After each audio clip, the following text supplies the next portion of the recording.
Go, go, go, kill, kill, kill. Oh, fuck. Yep, I know I'm stuck.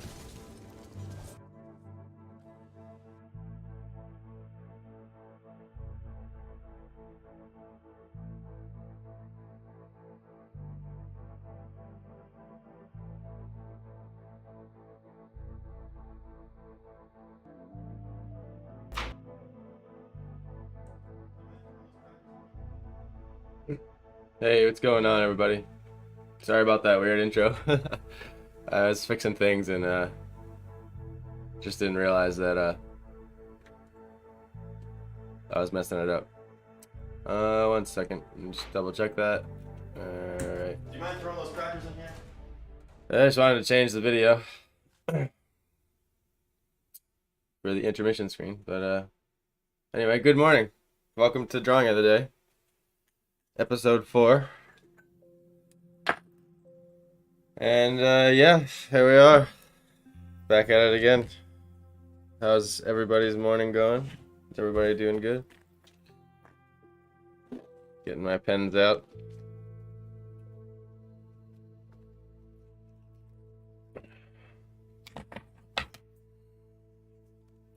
Flipping to where we are in the current sketch pad. Can do a little showcase.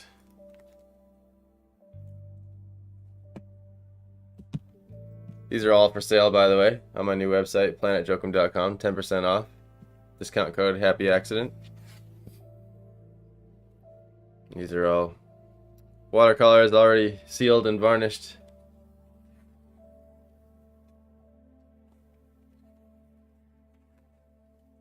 Just shipped one out the other day. To Stephanie. Thank you, Stephanie. Appreciate you.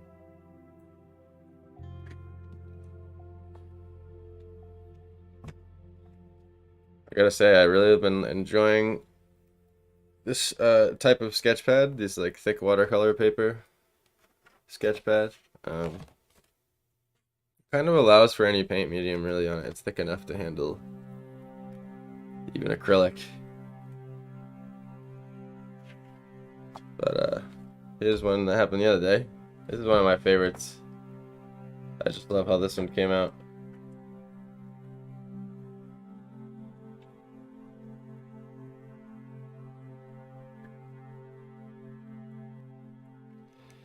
And surprise, surprise, I still have no idea what I want to draw today. Hey, what's going on, Rebecca? Good to see you. Good morning. Thanks for liking the stream. Hope you're doing well out in the world. I have to, and you just reminded me, actually, I gotta share it over here. I didn't actually do that. Tell you, it's been a drastically different like start every day with this.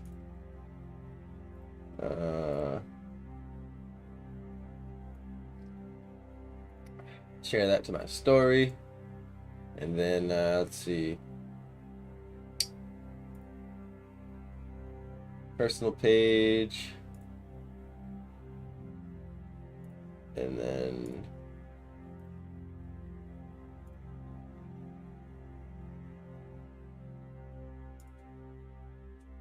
alright. There it is, popping up on my stream. Share to a page. I have to do this every time. Okay. I know my hat's looking a bit weird because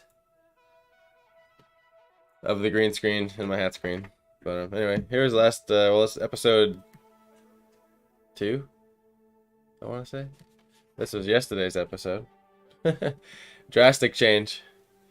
Just a guy getting punched in the face. Uh, oops. I think I'm gonna move my camera down a little bit here.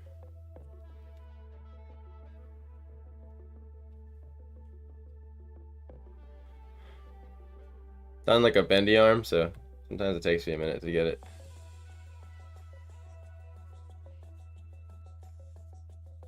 This came from wanting to do like an action pose yesterday. It'll be a little bit on an angle, but I guess while I'm talking, I'll get the page ready with tape. Good morning to anyone hopping in.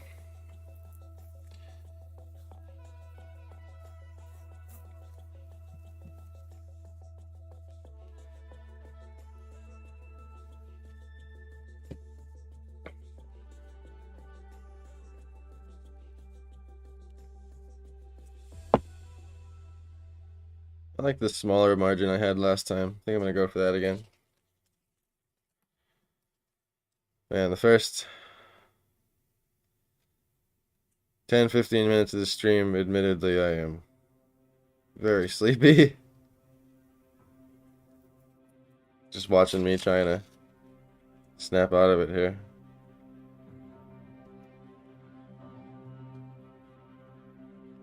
Like I've raced to get my coffee and stuff, but still.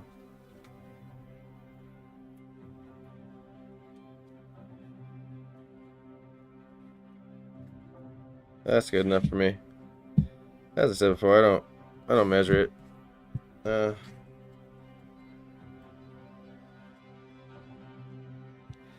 Gets close enough. Like, hey, good morning, man. Good to see you here. As you can see, that one, my borders look pretty good on it, right? I mean, I used to measure them out, but time consuming.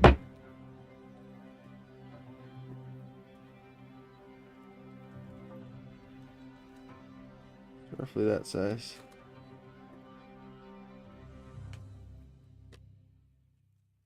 Any ideas, anybody? What you want to see drawn today? I was gonna do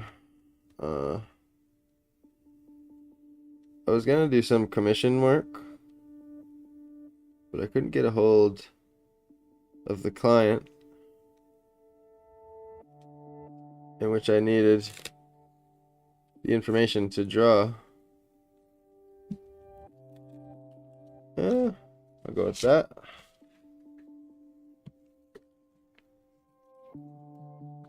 So this is the tricky part because of the margin. It's the one part that, you know, measuring probably would be of help.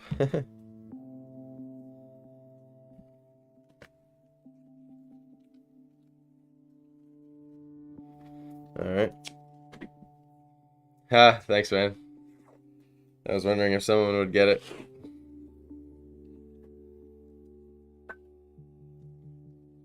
Who would you be, a Marleyan or an Eldian?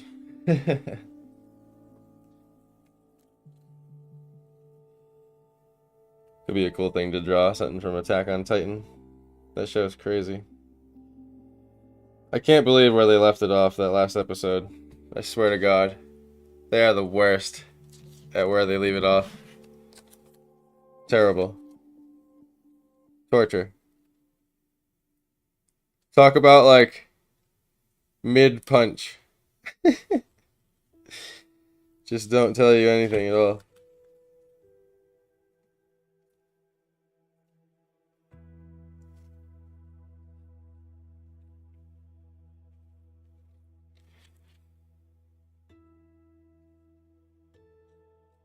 I have no idea what I want to draw. Maybe that's just always the case. Like, I never really have an idea. Or that's not how it works. Maybe, I don't know. Good morning, anyone hopping in?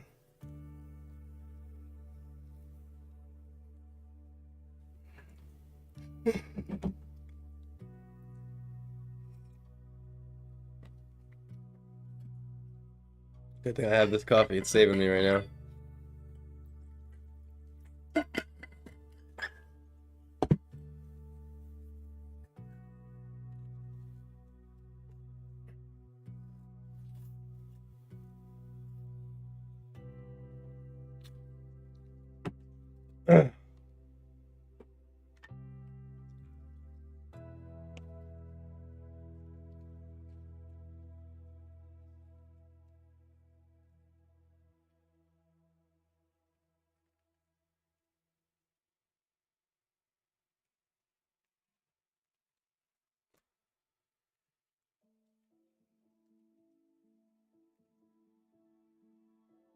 Finding that square on the bottom there.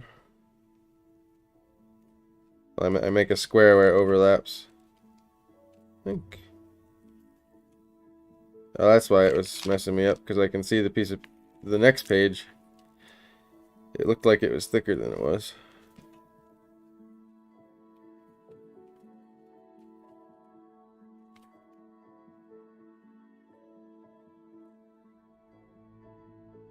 There we go. This side actually needs to come.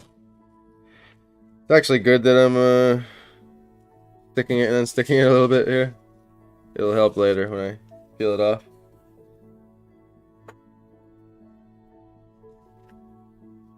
Alright.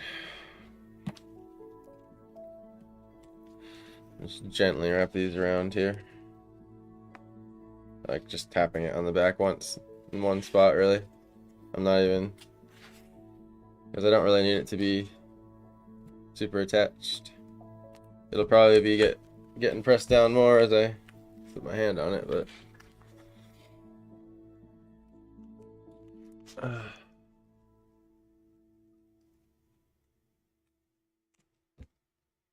oops, punched the camera. So what medium? What is the medium of the day?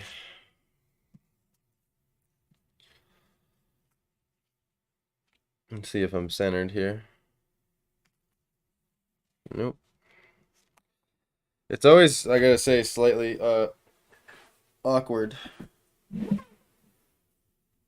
with camera setups and drawing. You're always sort of forced off the side a little bit, or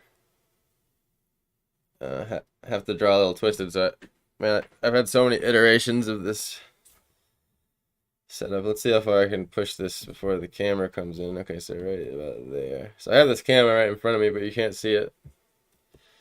And basically, just trying to get this out as far as I can, so I don't.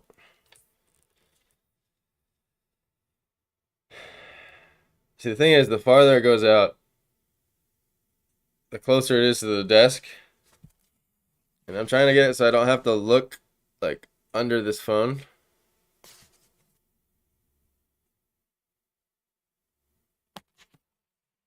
And then also be able to like draw with the sketch pad in front of me.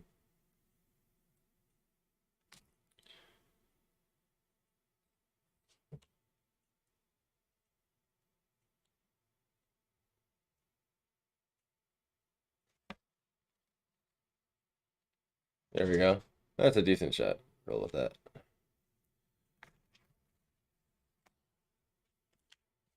It's looking curved, but it's because the paper's curved up. Oh man, I'm almost feeling like a random picture generator kind of day, to be honest. It's like, because this has like been the first thing I've been doing creatively for the last 4 days. Like when I wake up, it it's always sort of like the exercise, the morning stretches of my brain. It's almost like debatably best for me to make it something, like make it a study of something. It's almost like I study something in the morning that I don't know how to draw, or just haven't drawn before. And then later on in the day, do something creative that isn't a study, or like, work on one of my commissions. Uh, well, I'll get it up, and at least if so, okay, I'm noticing something with this green screen. When I look over to I notice it happens when I go to lean over to this monitor over here. I wonder if it's the camera's trying to auto adjust or something, because I move out of the screen and then it like refreshes the settings.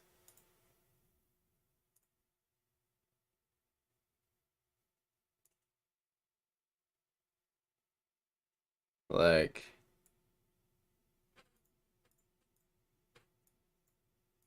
I don't know why it's gonna be like that. So weird.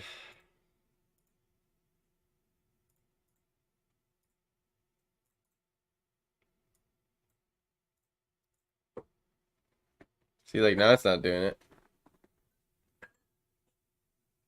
Maybe I gotta put it in a better USB port. Maybe it's because it's going through the USB hub, so it's like it keeps losing signal for a second. I don't know. And then like it reconnects and resets the settings. Because I know if I unplug the camera and replug the camera in, it resets. Anyway, random image generator.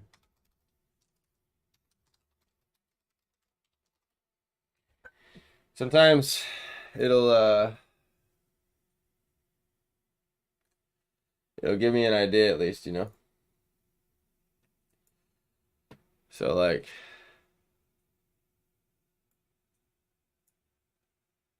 if I don't want to draw and copy it exactly or interpret it, it'll at least give me some inspiration. So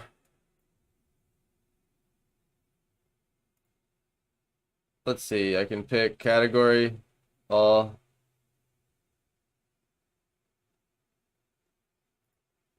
Uh, Interesting. I can pick the number of pictures. That's probably cool. Maybe do 10. Okay, cool. Drastically different. So we got oh, I can let you in on this here. But bricks couch. A lady with a scorpion on her face. Let me see. Uh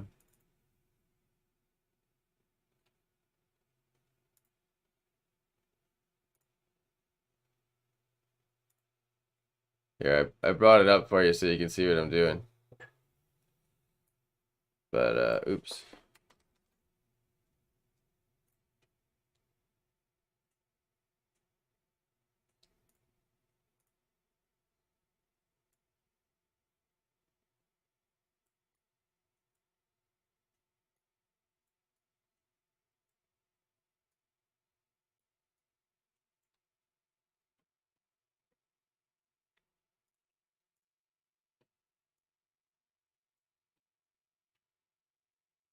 So click this button here. I'm gonna just do like 20. And just shit like this. Hopefully it doesn't show anything stream unfriendly. I don't think it will. The heck's he on?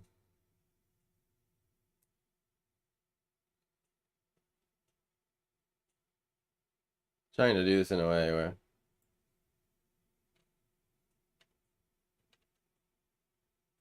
that's pretty cool. Nothing. That's pretty dope. That'd be a good study. I don't like how everything's so telescopic though. Oh shit. Nice. Now if I click on it, does it? Okay, it brings me to where I found it. Alright. What if I... Oh, I can. Nice.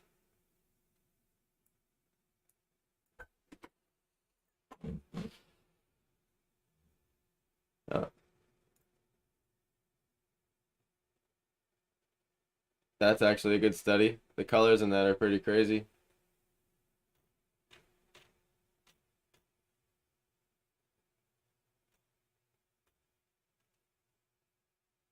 What is that, like a giant Carvana?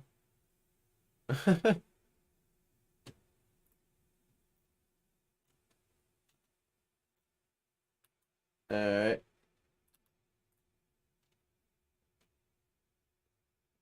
That's pretty cool. The foundry. Foundry kind of place or whatever. Can I make this? Oh, weird. Okay.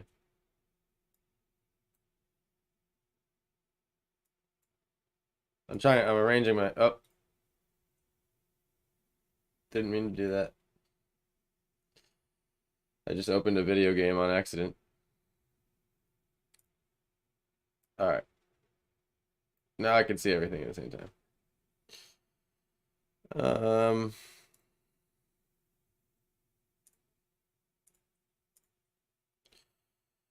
Can I resize this a little bit?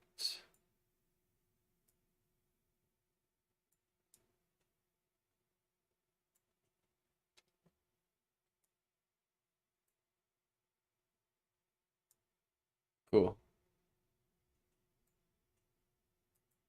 If you guys see anything that catches your eye, let me know. I'm gonna decide pretty soon because I gotta get moving on this, but I like that one. That one's a maybe. I have this program that's great. It lets you set up a bunch of references that you find. You can just drag them right in. Freaking awesome. I'm not gonna bother showing you on stream because I have to set up another little like sort of thing. But hold on, move this Nintendo 64 controller out of the way.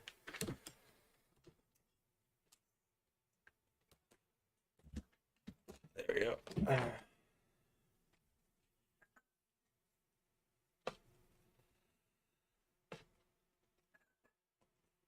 Too boring. That one's pretty dope, but again, it's so zoomed in.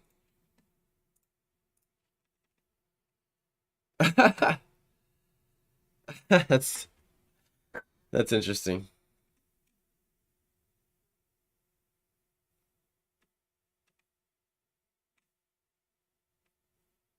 Kind of weird, but cool. The music stopped, didn't it?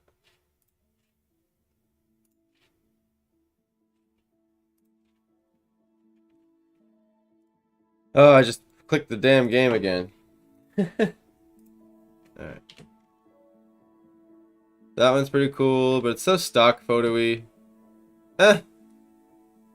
That's a good idea. Telescopic. I mean, I could, see, the thing is, like I'm saying, it's telescopic, but I could bring perspective into that, I think, which would be fun. Maybe that would be a good experiment. That's pretty cool. It's a very flat drawing, though.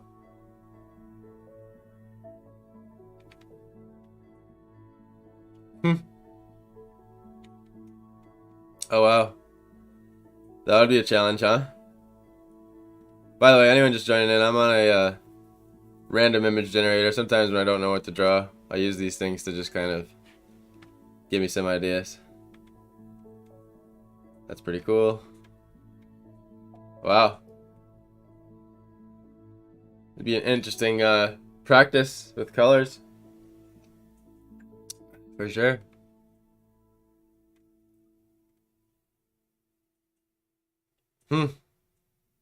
That would be tough.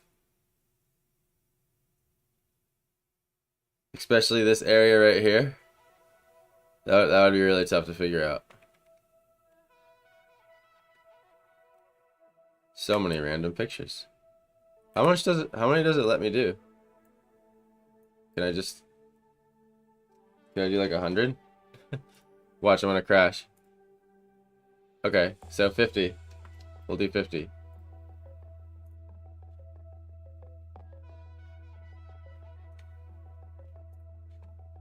Okay, here we go.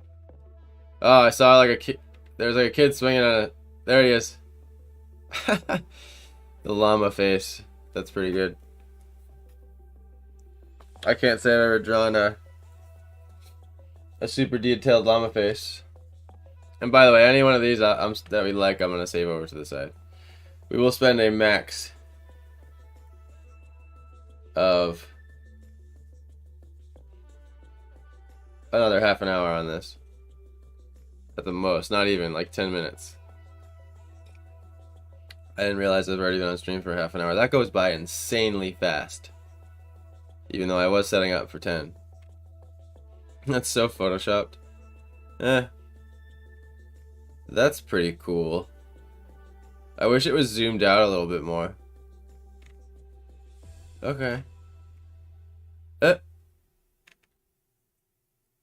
Just trying to, I already saw that one. That's pretty cool. But, just kind of a landscape, you know? This one's cool in the sense you learn how to draw. Yeah, the mushroom kid, I know.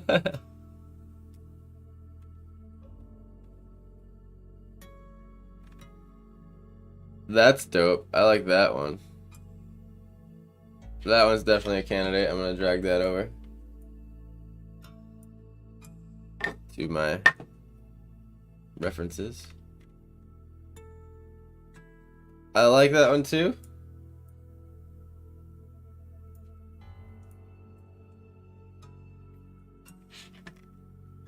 Ah, this thing again. I don't want to draw that. I'm sorry, chat. I just don't want to draw that. Tinfoil face. Nah. That's cool, but it's kind of like hard to read. Okay. Oh wow. Mud fighting. That's cool, but that's kind of just like, let me practice my cylinders. Ooh, yes. I like things like that. Definitely a candidate. That's a great practice drawing stuff like this. I wish it was a little bit more zoomed out, so I had more of the tractor. Like I want the front wheels too, but I could make them up. And it's always good to have to stretch the imagination out in the areas that it's not showing. You see, this one has some good perspective. This one has some really good, really slight 3-point going on. You can see it, but nice. Is that a painting? It's almost like I can't decide if that's like a video game or a picture that they just enhanced way too much. So this is a great example of like an artist definitely took this picture because they're doing the color theme here, color ratio. That's a cool picture.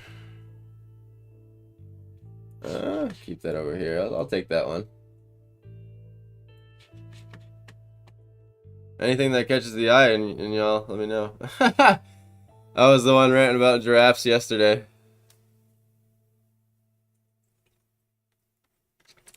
I don't want to draw a giraffe. That's weird.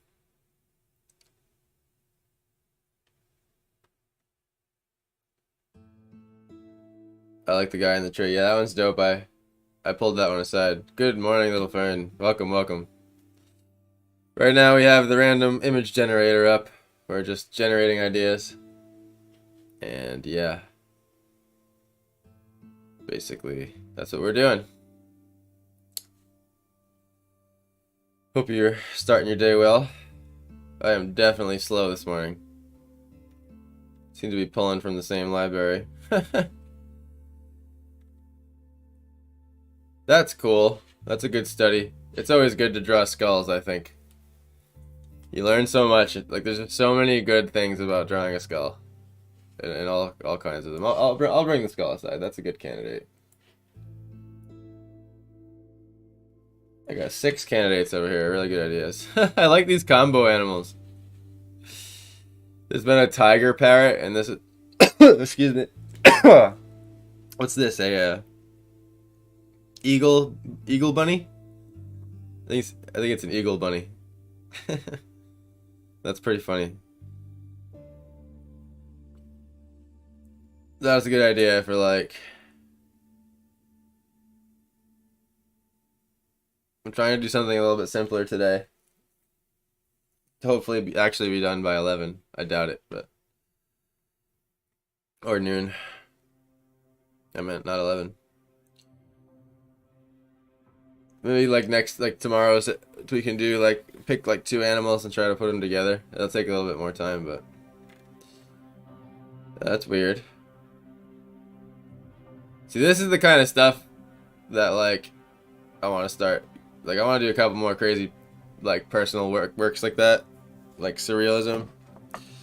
I've had a few ideas. I've had a few crazy dreams that I want to depict. But yeah, I haven't had time amongst the commission work. I'm very grateful for the commission work I've been getting, so hopefully that keeps coming in. I'm about to be done with my big dog portrait either today or tomorrow, so if anyone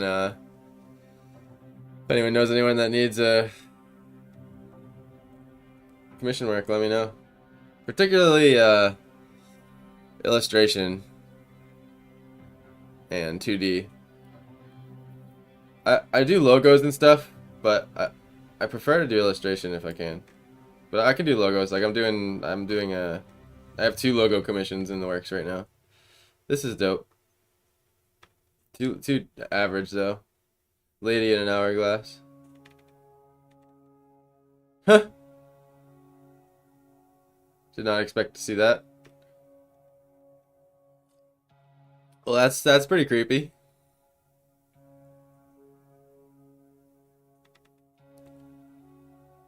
That's good. This stuff's great practice. Too flat. That's a good one, but again, too flat. That's just an uninteresting drawing to me. Yeah. Bunch of hundreds on a table. That's pretty cool. Is that like somewhere? Alright. I love this mouse wheel I have on my gaming mouse. I can like unclick it and it goes like 1,000,000 miles an hour. It's so convenient for these situations. Alright, so it's giving me the same stuff. Oh, here we go. Maybe this is a different. Yes, the bug. We were talking about drawing bugs yesterday. That's like those things you can buy for your trees in your yard, right? Those things are weird. That's a cool drawing. That's just a good idea. Like I wouldn't do this one, but like a boat or ship half sunken. This guy. How many times has this guy appeared on the internet just because he's some weird stock photo? Like, what is the story behind this picture? I want to know the story behind this picture.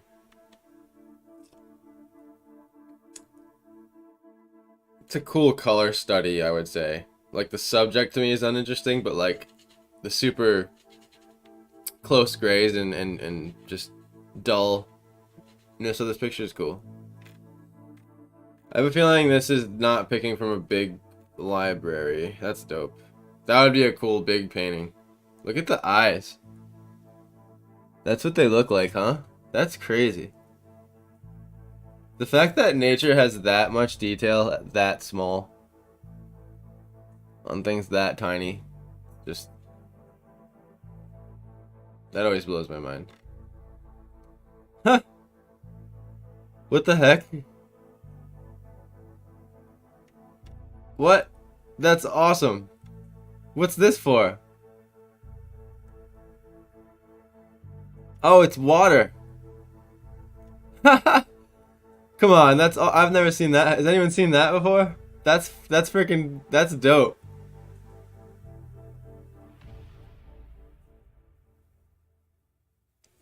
I would totally do that on my house.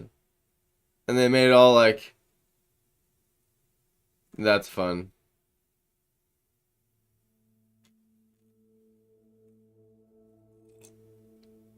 Cool. Rustled chicken. That's a cool idea.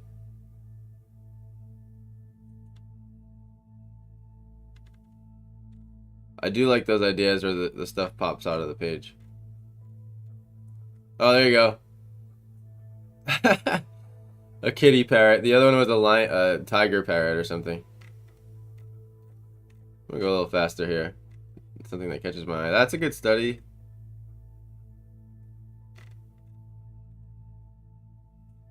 Oh, the fish. That's crazy looking. That's a cool picture. Well, you know what? I think talk about making 1 point perspective happen in real life. See, like that's what I mean. Like you never really see life like that. You know what I mean? Like unless you're like lining your eye up perfectly on purpose, you don't like walk around and see stuff like that normally. Maybe you'll like, you know, it'll be like the number 23. You like look and see it, and something lines up perfectly, but.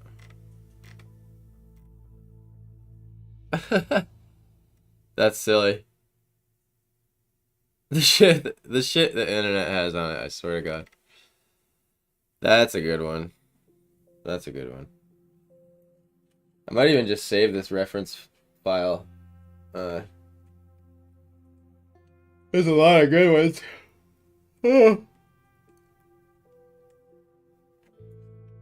I can't stop yawning. I'm gonna get through these remaining generated ones. That's a crazy looking bug. That looks like 4 or 5 different bugs got mashed together into one. Like I feel like if you, like that's something that you draw on paper, like that doesn't exist. I swear bugs are like nature's fucking sandbox for like experimenting. Alright, that's fine. I'll leave it at that. I'm gonna pick something over here that I already did. I'm gonna look a little closer at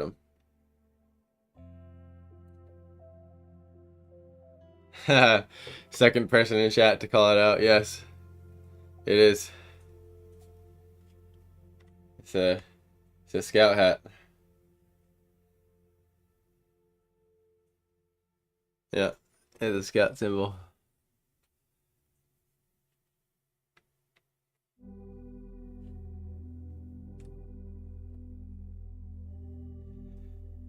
I honestly I'm in mixed feelings about it. I feel like it was a lot of like catch up and talking, you know? And then they like didn't finish it, and like right before I got to the crazy action part, they like made you wait again.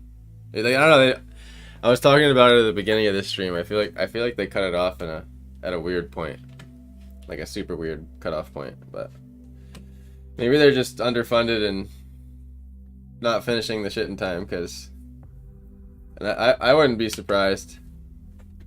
But definitely not my favorite season. Like, if you want to talk like action and like crazy seasons, like 2 and 3 has probably the most insane shit out of the whole like the whole thing in it. The part that sticks with me is I forget what season it is, but it's where they first discover where the Titans are coming from, and that dude that's like kicking them over the edge into the sand before they turn. That shit is just like I thought about that scene for days. That shit was so dark. He was so evil about it. You know which part I'm talking about. The part between the turtle. I love the tractor.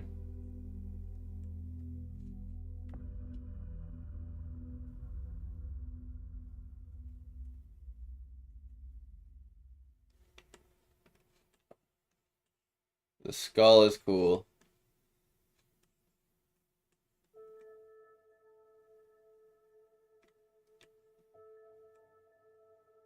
I do like the kid in the tree too. That's a good idea. I just started Hero Academia, I think it's called. I've been watching it with my girlfriend because she started it, and I was like, well, hell, I guess I'll start it too. I've always only I like watching a lot of the fights, so like I'll find myself looking up a lot of the fights on YouTube. So like I've watched a lot of Hero Academia fights, but I have no clue about the story. Like I just started learning about like the quirks. Like I thought they just all had power. I had no idea it was like quirks and they're all born with different ones and all that stuff. So it's pretty dope. I like it. So I would say that's my most recent one is Hero Academia. Academia. I don't know how you say it. Academia. Yeah, Academia. I think. All right, chat. First of all, is there a command? Can I do commands in my own chat on Twitch? Oh, never mind. Because it won't be compatible across all platforms anyway.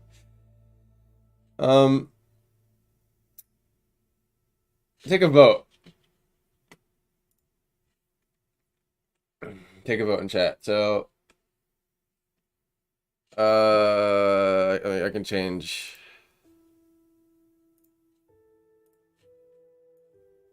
Here's my, hold on. It's all stretched out.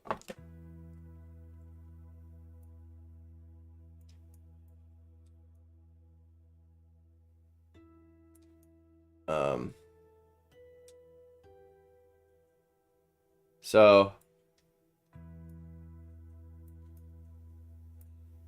I know it's small, but we just need it to make a point. This is my little reference program, by the way. It's awesome. And anywhere you're on the internet, you can just drag it right in, and they're all resizable. You can crop them, and with all these hotkeys, you can crop and stuff. And like if I did like C, or like that, you hold C, and I could just like cut that section. But it's great, and you can zoom in as much as you want and zoom out as much as you want. So you can add like 900 photos, and it just keeps going, and it just creates this giant like layout, and you can save the files. It's really great. Like as I was going through that picture generator, I was just dragging these in here. So let's take a vote. Which one do we want to see here? Skull? Okay, I like the skull too. These are kind of the 7 that caught my eye. I don't even know if I'm gonna do them in full color. Maybe I'll just go right for like a watercolor. Oh. Why is it being time consuming? Is like doing the line work and everything, you know?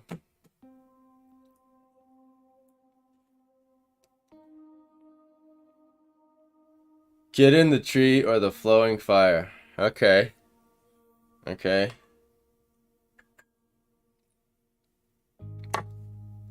I would say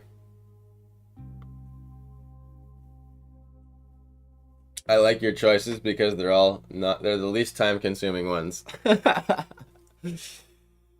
would say the tractor would be the one that takes the longest.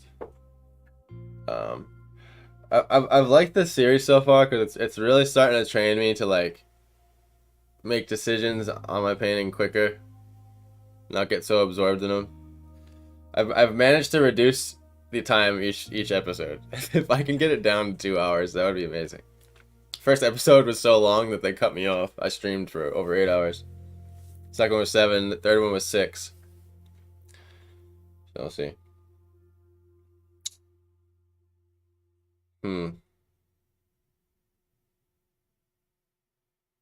I'm torn.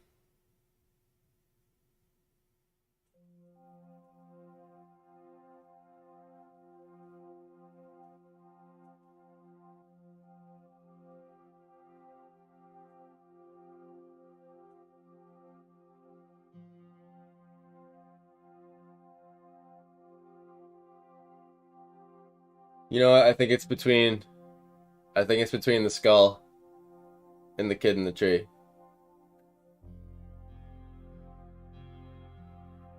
I think it's between the skull and the kid in the tree. Oh, my second choice is kid in the tree. Alright, well that officially gives kid in the tree 2 votes. So, might be kid in the tree. And, trying to decide. Horizon line low? Horizon line. Or horizon line high. Low, high. It's almost kind of cool that you're like looking up at him, huh? Rather than... I think the horizon line low would be cool. I haven't done any low horizon line ones yet. Alright, kid in the tree it is. Here we go. Diving in. Gonna turn this off for the rest of the stream. I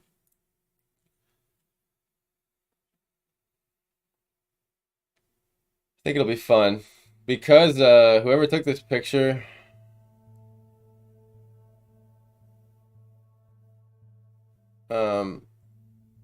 and I'm gonna definitely interpret this picture. I'm not gonna like do it exact.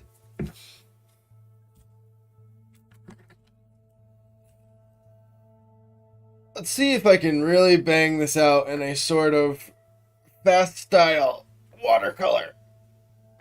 This is definitely a watercolor kind of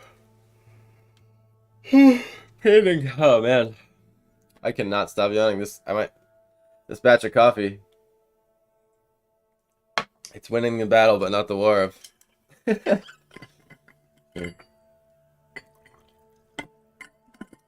right.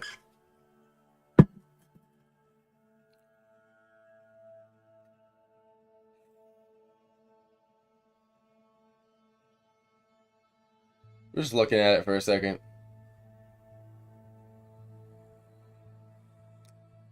I'm gonna do some quick pencil lines, and just to sort of give myself some boundaries here. So clearly, whoever the artist was knows about the rules of thirds because they're putting him literally on an intersection. Well, I'm gonna pick my own intersection, or whatever. Point of interest, whatever you whatever you call it. So I think it'd be cool if we exaggerate the third point. So since I like to think of everything on a sphere now rather than on a flat grid. That's like so. It's kind of like you're either in you're always in a certain hemisphere of the sphere. Okay. So like, if I don't know where I thought I had. Well, whatever. It's not nearby. I thought it was. Where the heck is it? Ah, it's way, it's way behind the green screen. I can't grab it. Anyway,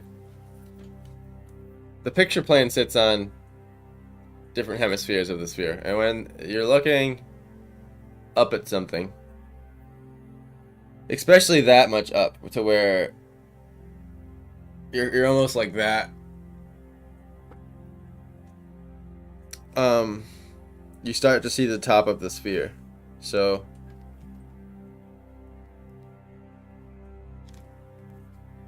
let's say in the picture they're putting the horizon line about there.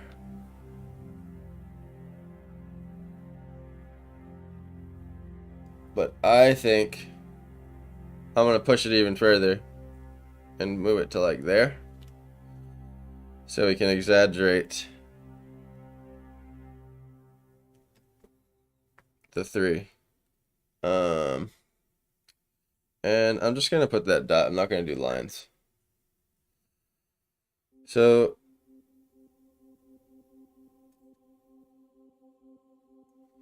and it feels nice sometimes to when I first learned to do the grid lines, I always did them perfectly straight, and now I'm finding myself adding a little arc to them all. and more to the ones that are vanishing up and down, left and right, not so much like out in front of you. It adds this sort of natural feel to it. Like that's one of those things about perspective. I'm starting to realize, like, is that yeah, there's a right way to do it, but it's also it's like it becomes like music again, where you can manipulate. Like you learn music theory, and then you manipulate it, and there's like you can like slightly break and twist the rules of perspective, and I'm finding now that I'm getting more repetition, like the ways that I like to break them, because I started out like learning the stuff and like forcing the spheres into the picture plane, and everything gets like a little too stretched. Like the way I'd like to describe it is there's almost like it's like a sweet spot, like a Goldilocks zone for the curve. And every drawing I miss it slightly. I feel like so I want to picture this kid like he's sitting in a box.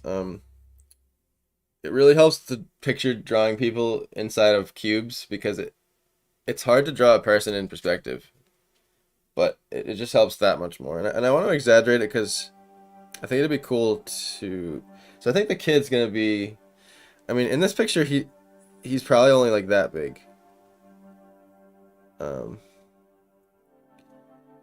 He's probably only like that big.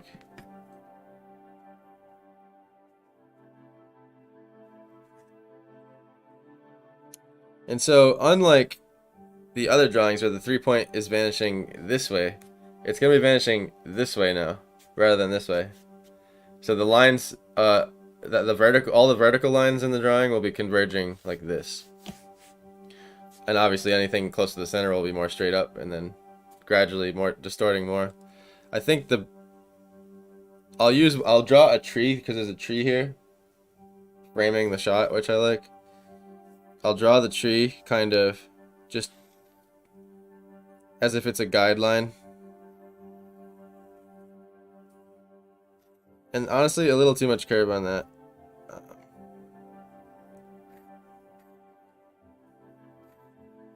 Sort of like that.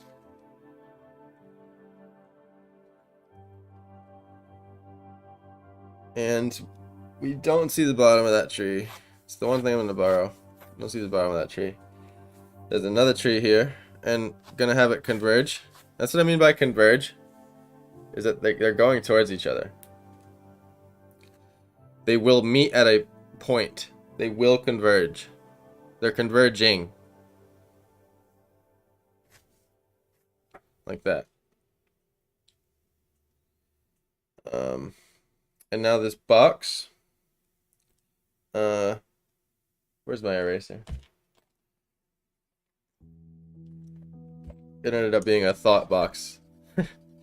Not the actual box I wanted to do. So if the horizon's here, then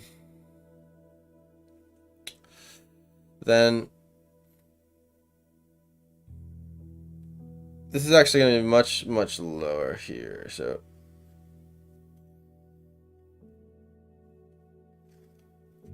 drop it off there.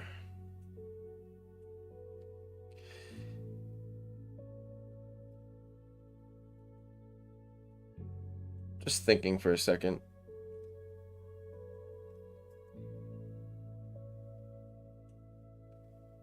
Okay. And now this tree actually comes out of a layer here. I like how they framed the shot. I think I want to obey that decision that they already made, so I'll do that. Because it's like a good decision anyway. It's like there's no need to like fix something that doesn't need fixing, you know?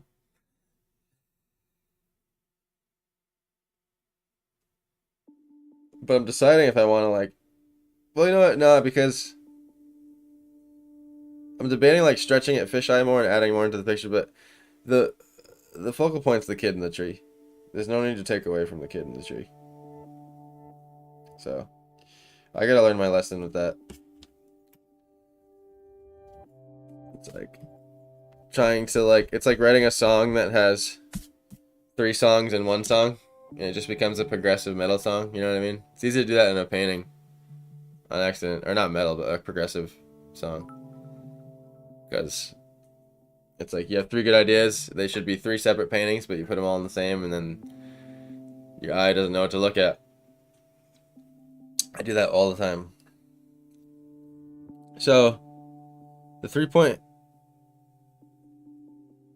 I'm gonna do like the faintest center line here.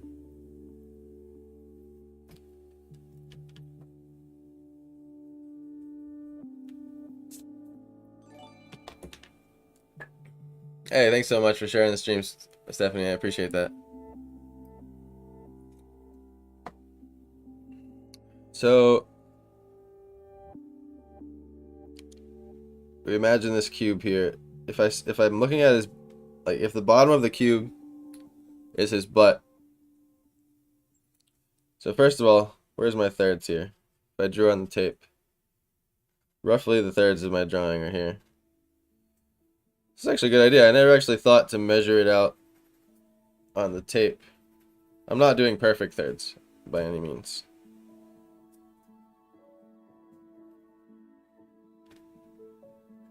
This third's a bit small. It'd probably be more like this. So if this is here, okay, and then the third's here. So the kid, like somewhere there, should be a somewhat of a third intersecting point. And he's kind of vanishing more over here. And I'm imagining the horizon being kind of convex, which just means slightly arced here. And I'm drawing it bad. That's what I meant.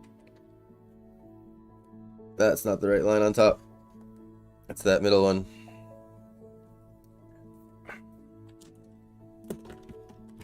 Tell you, I'm starting to see the benefit of like 11H pencils. Because I have a special B lead in my pencil that makes it soft, and soft pencils are hard enough to draw with already, but soft mechanical pencils are even harder. Like, there's just something about it being a tiny piece of lead that like digs into the paper more, and it rubs more graphite off of it. There's something about a convex horizon that gives that sensation that like you know when you're at the beach and you look out into the planet, and it's almost like you can see the curve of the planet, right? That's kind of what I get from a convex horizon.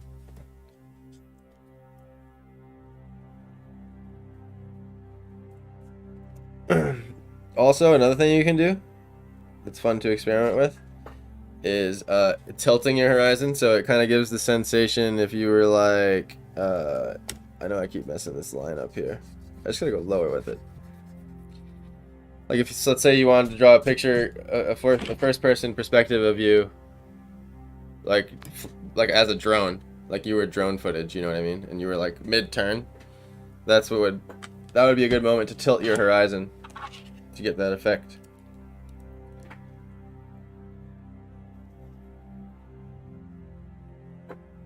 Something like that. There we go. I'm happy with that.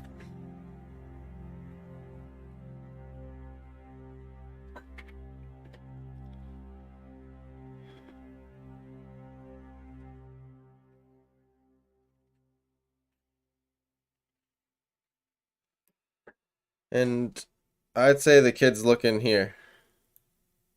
Judging by which way he's facing, he's not vanishing center page. He's turned a little bit on the branch. Like that. And so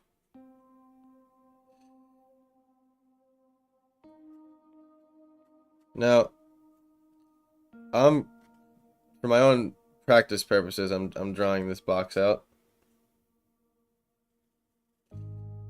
Um,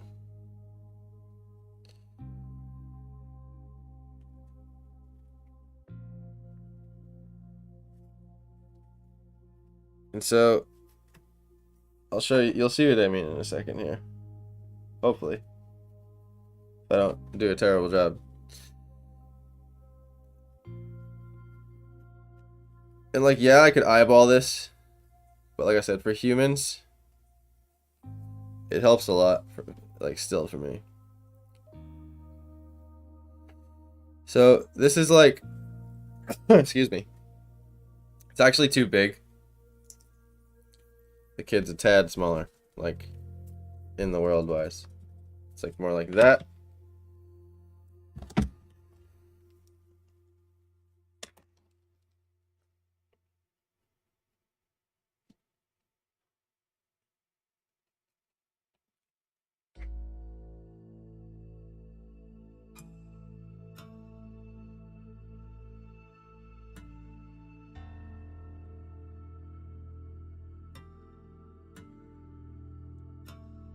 Okay.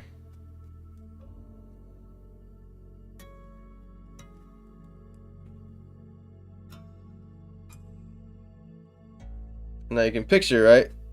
So like, and now like imagine like his legs will come out in front of him a little bit, right? His legs will like, let's like imagine his legs in a like this, his legs in a box. They'll obey that 3-point like that. Same thing here. And his legs are just hanging. And you know what? Because they're hanging, it's going against. It's not rigid on. So it's like this is rigid because he's on the branch, but then these hang out a little bit.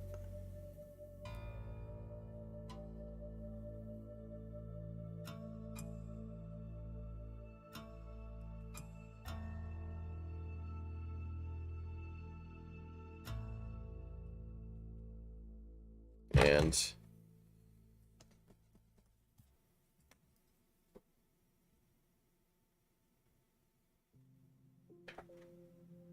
actually,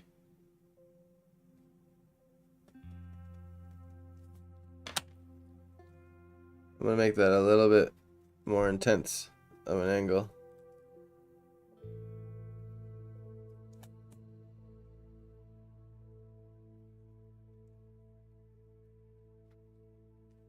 That was the line that threw me off. I didn't mean to make that line at all.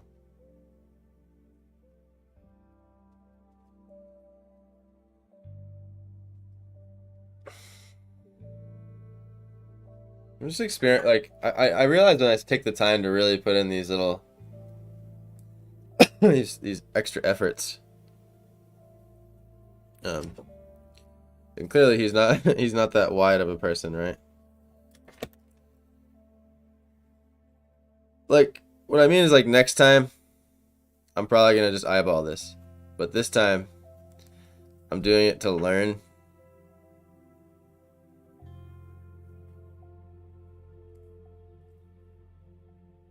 And like he's coming out even a little too big still. So if I go like this, that should be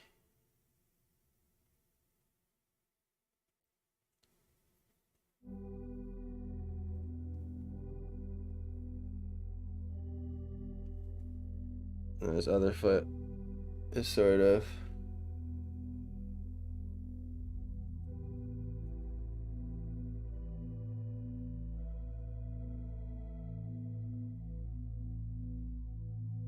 facing that way.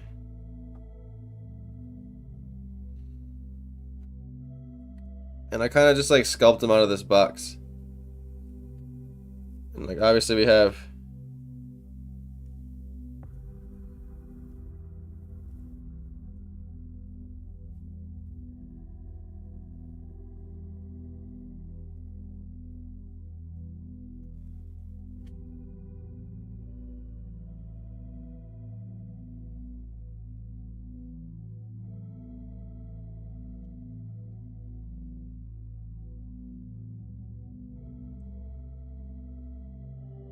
Just gonna give him the branch.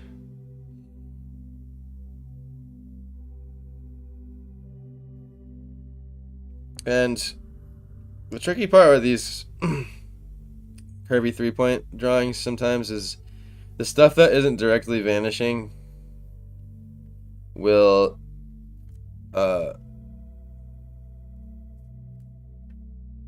still have a curve to it, but not right to the grid line.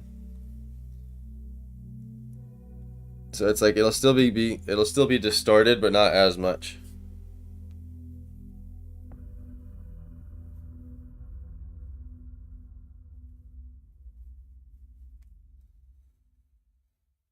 So there he is sitting on the branch. Here's his back.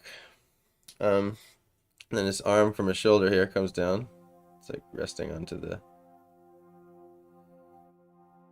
tree. Gets cut off. Dude, I'll erase in here.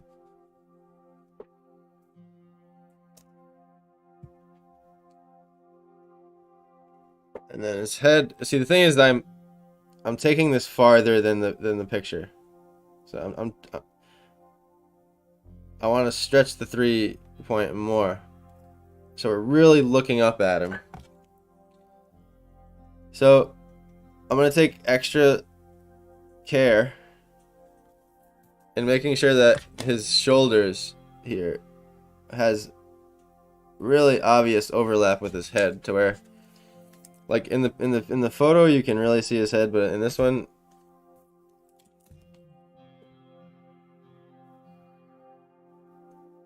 I want you to barely see it, and it'll make it seem like we're looking up at him more.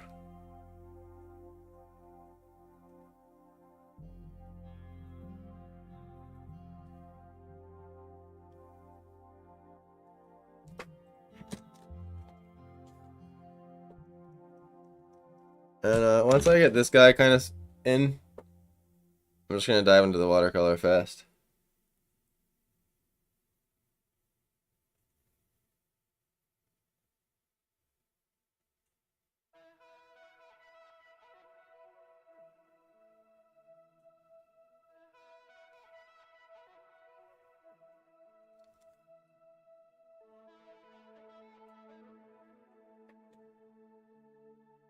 Okay.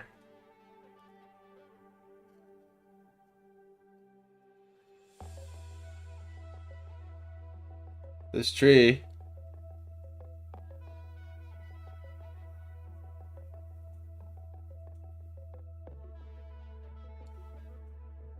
so this is actually like a really light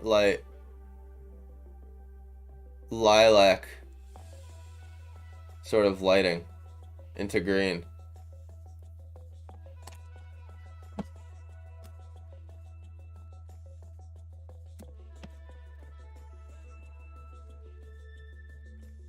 Well, you know what? I have to go to the bathroom. I didn't clean off my palette here. So I'm gonna go to the bathroom quick, wash it off. I'll be right back, and we're gonna start this painting. Color it in. Bring it to life. See? Second I move off the camera, the green screen thing. I knew it. Alright, here's intermission screen. Be right back.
Hey, thanks for sticking around. I always forget to clean my palette. Man, I'll tell you, right there, you reap the benefits of using gouache and watercolor. I've already had to throw away like 3 palettes to acrylic because it's just so hard to clean. It's tough stuff, which is good for masterpieces. You know, they're gonna stand the test of time, but yeah.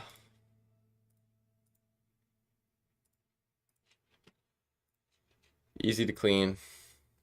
Just activates under the water, falls right off. For the most part. I mean, the gouache is definitely tougher than the watercolor.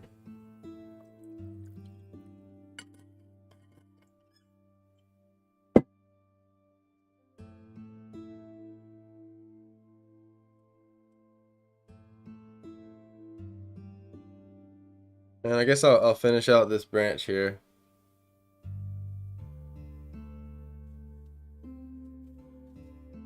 And the same technique that I was talking about yesterday, like drawing with force and with flow, with line, you want to do with trees too.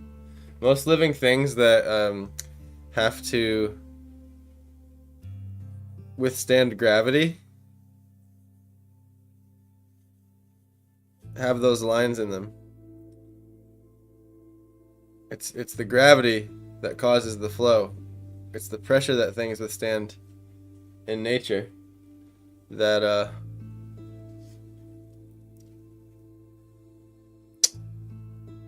causes them to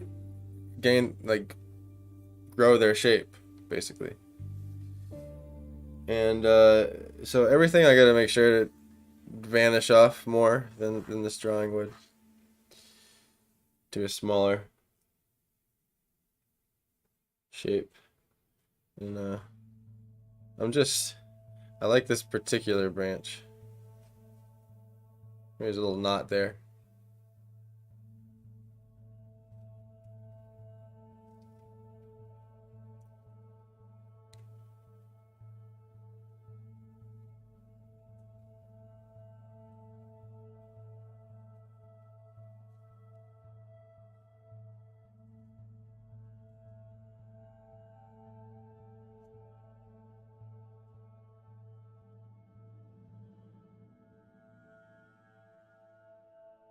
Just taking some notes.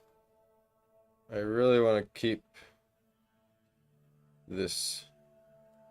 So this tree, I'm gonna crop this photo even a little bit more. You'll see the space here. This tree is like 900 trees in one tree.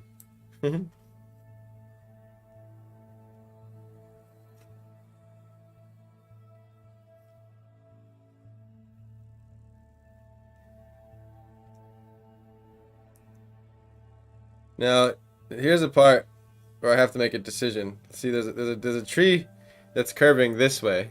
It's curving off that way, but the 3-point influence is so strong at this point that I'm going to curve it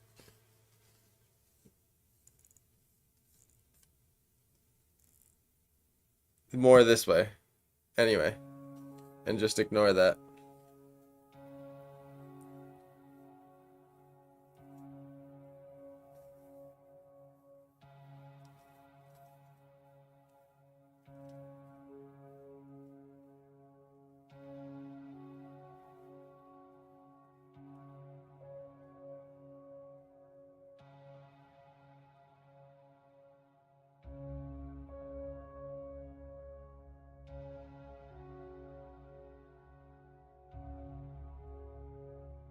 Not even lifting my pencil off the paper, really.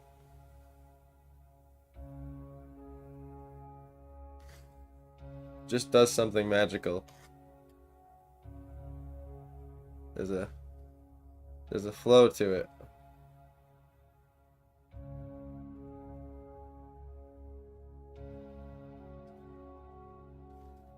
It's not something I would say you feel right away. But once you feel it, it's like, oh. You'd be like, that's what he's talking about. Everything sort of wraps into itself. The best way I can describe it. Yes, okay, so this does...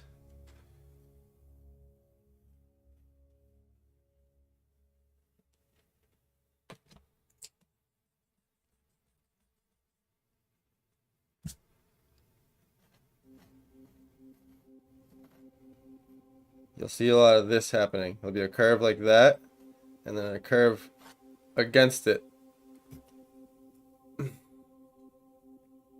That Drawing with Force book explains it so well.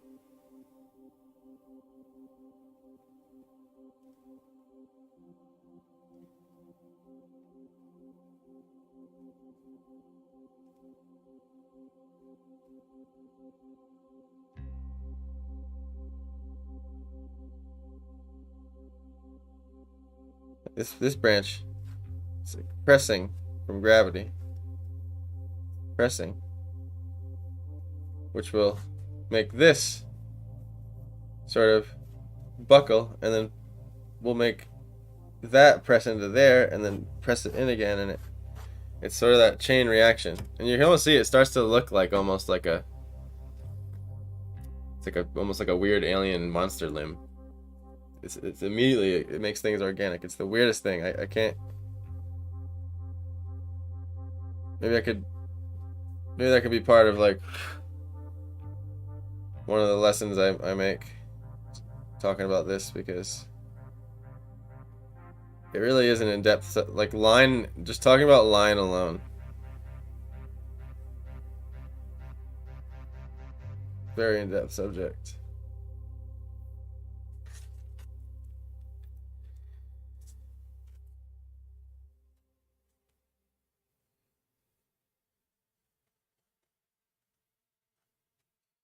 This soft lead is really nice to draw with. Runs out quick though.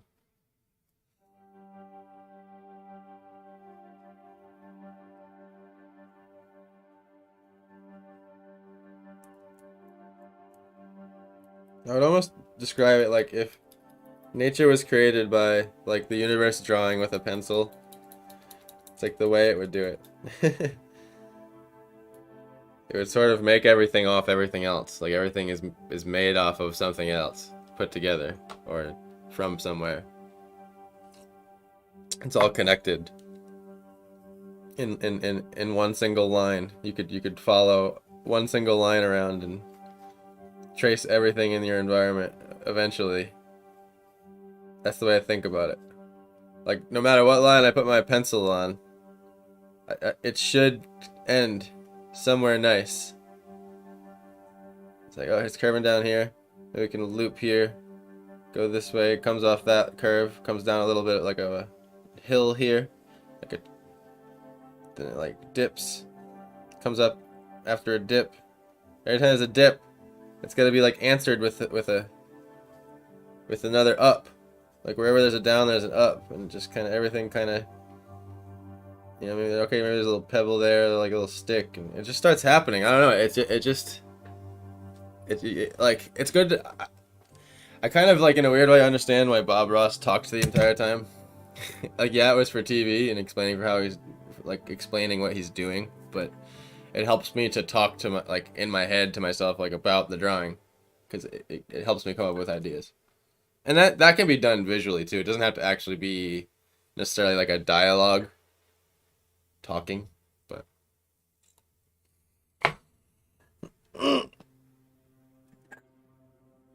oh man, sometimes you just got that stretch, you know. It's like I would like almost like irresistible. Like it's not so much like a yawn where you have to do it. Like you can resist a yawn, right? But it's tough. Like oh, talking about it like right now. Like oh, it just feels horrible to go against that yawn. It just, ugh, gross. It feels the same way to do that with a stretch. It's like your body has a stretch mechanism. And the roots are, actually they're not that exposed. They're like covered up by super mossy rocks, which I like. This has some crazy greens in it. Really rich.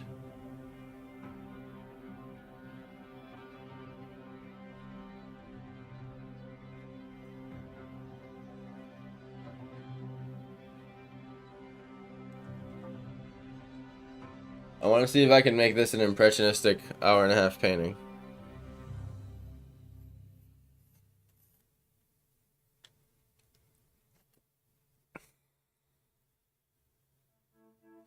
There's like this dead branch in the middle of it. That's pretty dope.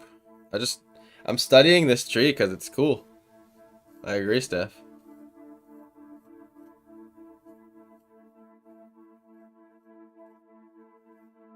This one kind of crops up.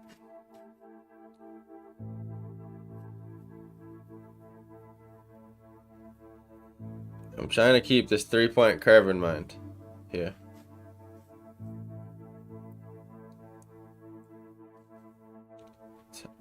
It's hard to curve organic things. I think where I'll really pull it in is there's like a one there's like a was that one of my Mario? There's like a one over here.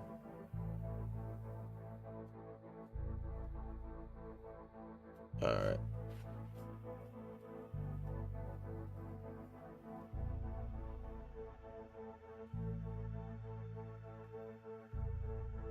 Just gotta have like this.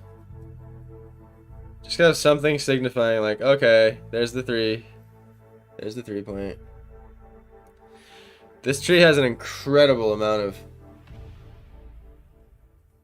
branches.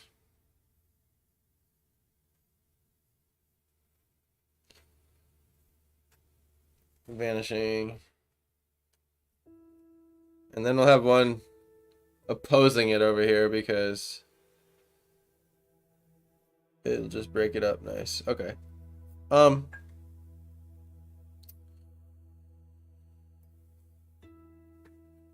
think that's good. The other thing is I can't get directly over my drawing because the camera's over it. So I realize I have trouble sometimes seeing exactly what I'm putting on the paper.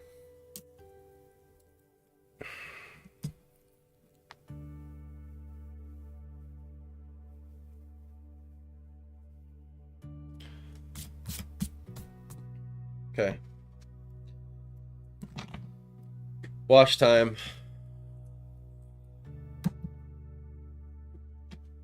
Let's see if I can move my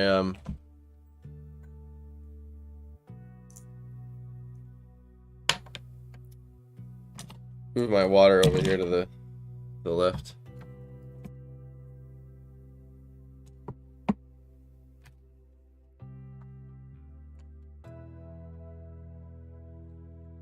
It's easy to drip onto your painting on accident.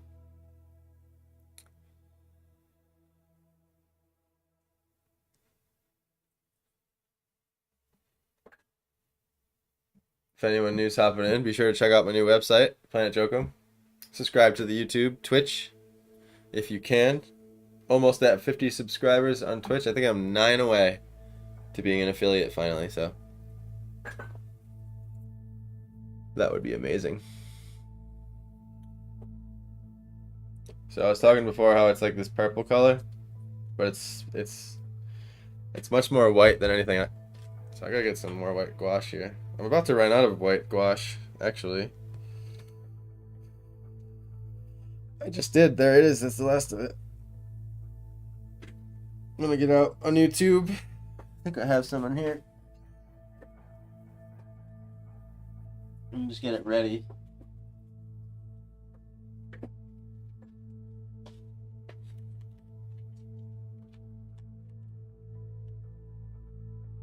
Yep. There we go.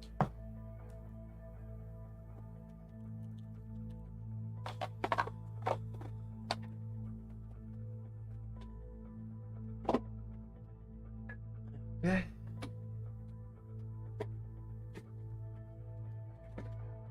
I'm not sure I gotta get my knife over here. I'm not sure I poked the hole in it yet. It comes with like a little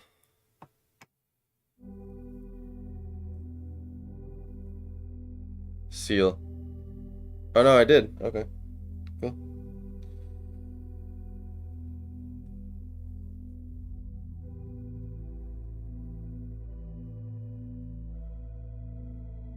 Gonna slosh it around in there a little bit.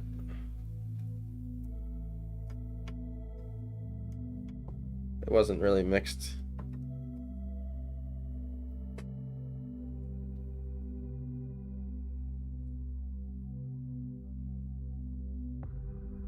There we go. That's better.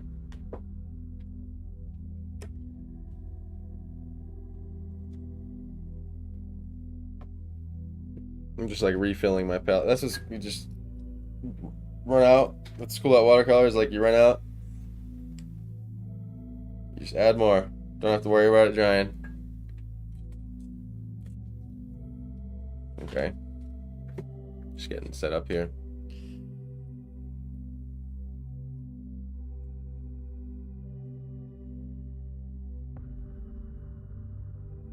Gouache reminds me of almost like caulk. The same way caulk reacts to water.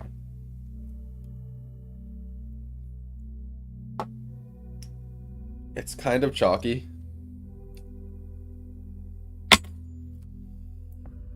Okay, but I don't want to do... I actually need to get out a different kind of white here. It's not gouache white, but it's watercolor white, which is... It's actually much different. It's because it's... It more affects the color. It's called Chinese white. The color name. Chinese white. I hadn't opened one already. Right here. So you can see it's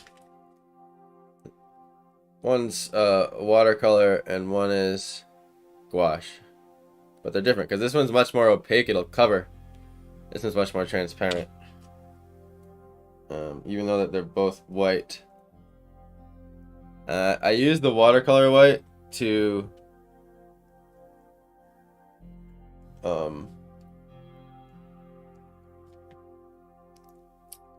change the colors of my watercolors more than I would use the gouache white. I use the gouache white to either make watercolors more opaque or just to straight up color mix the gouache. But it's interchangeable, honestly. I've used watercolor to change the color of gouache. It's nice because it has like a subtler effect, you know, if you don't want to like use too much pigment. Sometimes that's the way. I mean, there's really no right way, I guess. So the light is like right here, right above this kid. So we want to keep this pure white right there. Or for the most part, yeah. But I gotta create this color. Let's see. So we get some white. I don't know if you can see my palette. I'll mix it. I'll mix it over here. You can't see the whole palette. So this is the watercolor white here.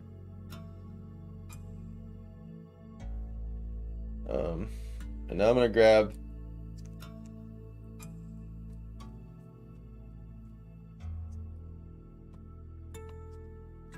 this ultraviolet here.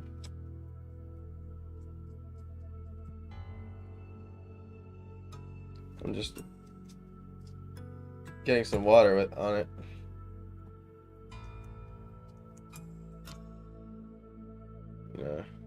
Mix that up.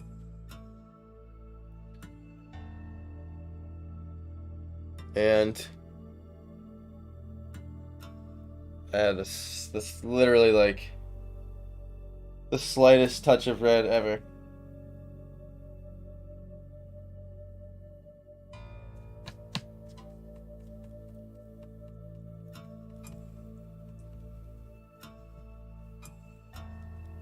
Can't decide what colors I have here.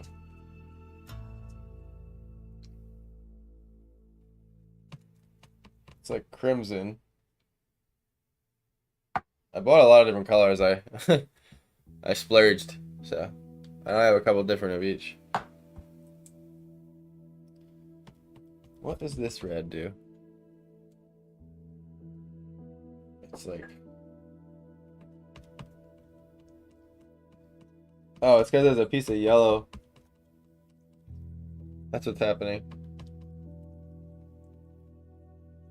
There's this like little piece crumb of yellow that got in the corner. I'm like, what is going on? What? See if I can get that out. It's making a brown.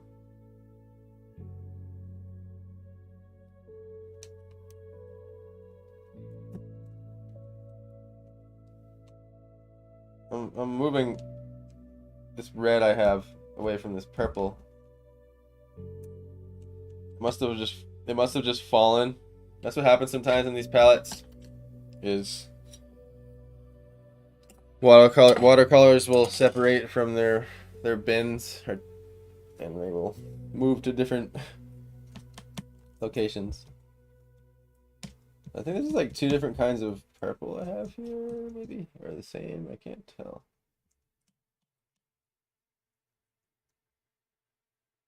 Huh.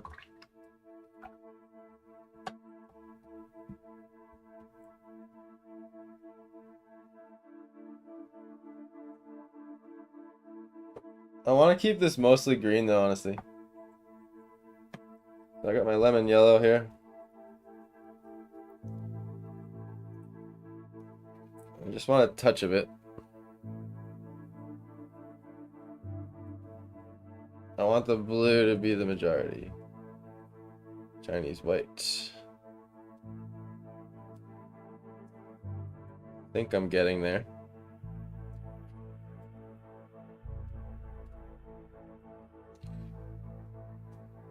Actually,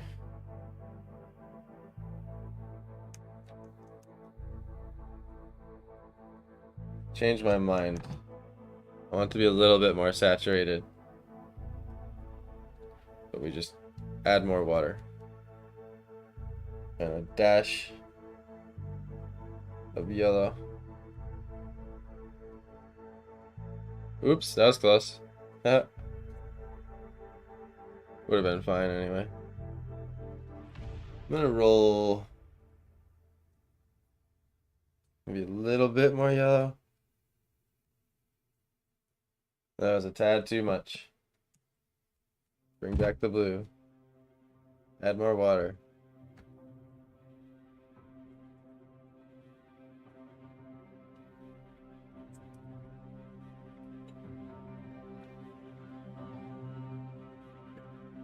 I think I want to add still more blue. Sometimes it takes a minute to find the color I'm looking for.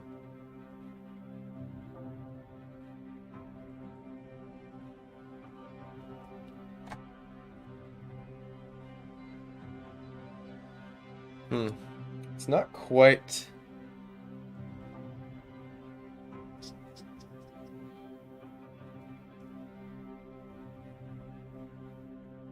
as vibrant as what I'm looking for.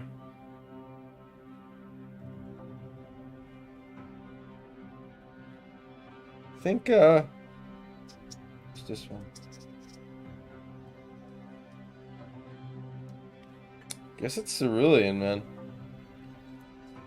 I'm gonna use this blue instead. I'm not liking what the ultramarine's doing. Yeah, there we go.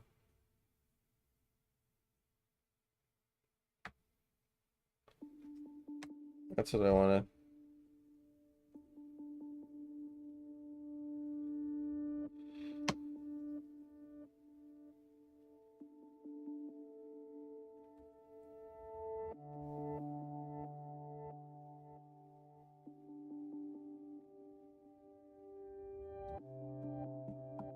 Tell you, it's harder to control watercolors on your palette than it is, especially, I experienced this little hill on my desk.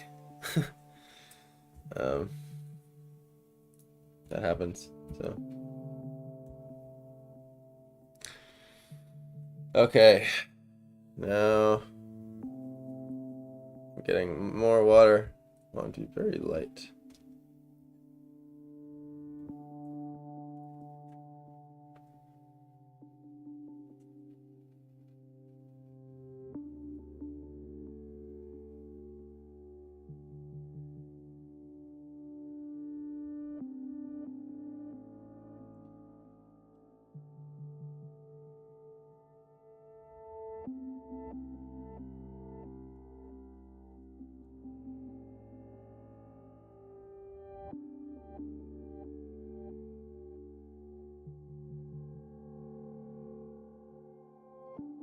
And this is just basically for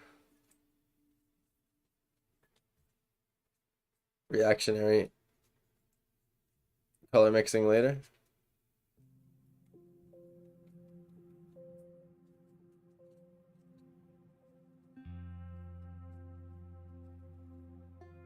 And add even more water. See if I can get like the least amount of blue possible here.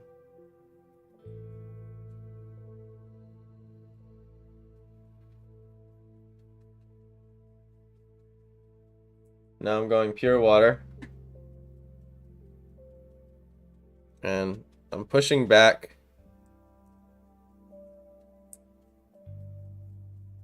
this blue with pure water, washing it off again, getting all the pigment out. Kind of mopping back the blue from the white. And I've been using that technique to sort of feather the glow, so to speak. And I'm not zoomed in, my apologies.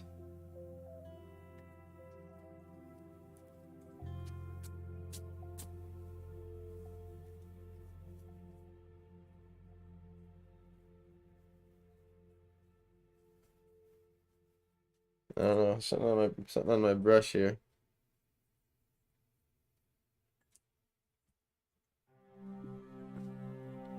I'm gonna get pure water again. I think I gathered up some watercolor paper on accident. That's what it was.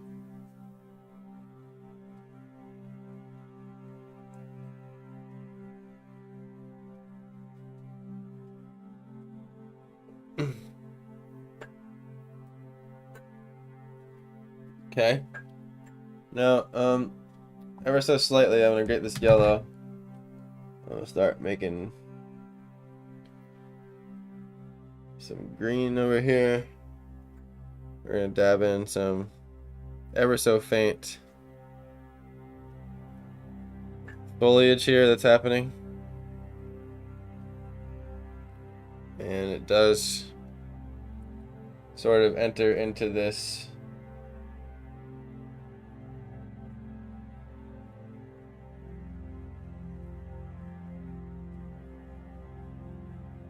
kind of desaturated green area here.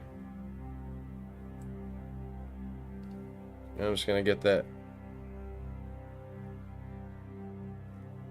down.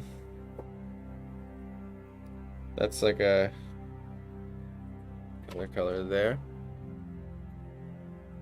I'm gonna let the watercolor in here sort of do its thing, and in the hopes that it will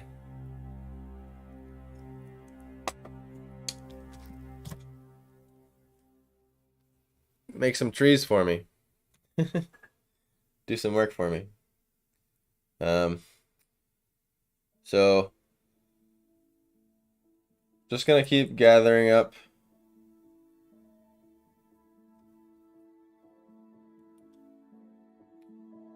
some of these greens here.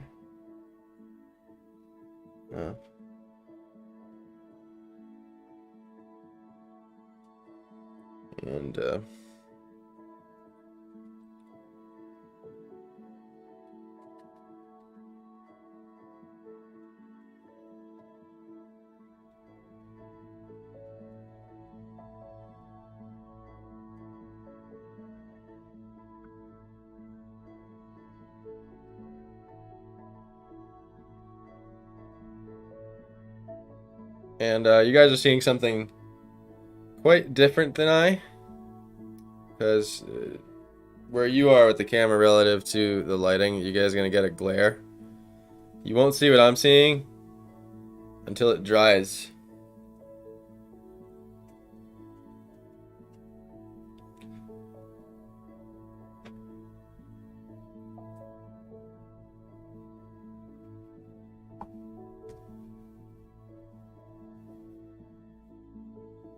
And I'm experimenting with saturation here. I haven't dulled anything down with anything gray. I've only desaturated with white. I swear I feel like I still haven't figured out like, I still haven't figured out watercolor. What would I do if I wanted to make that darker? Without...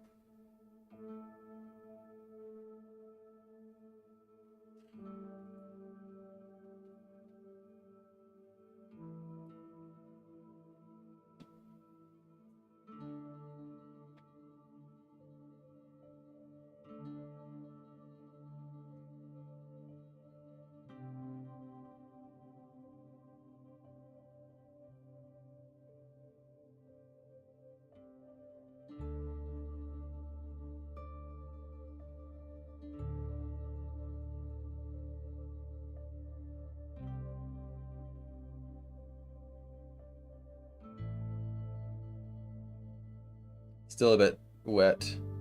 I'm gonna really bring in the green here. See something.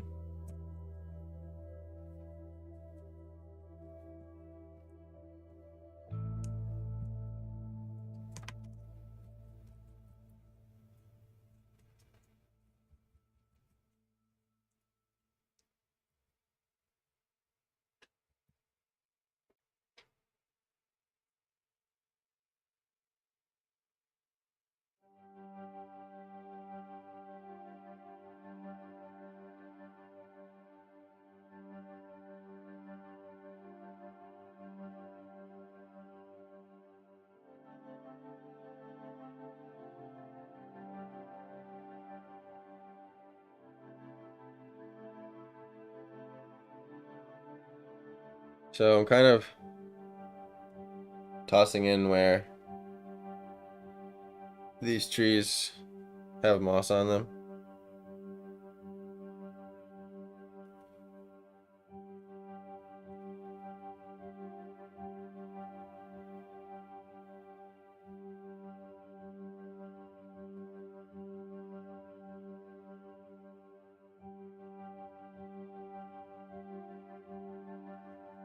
And admittedly, I'm not going as slow at this one.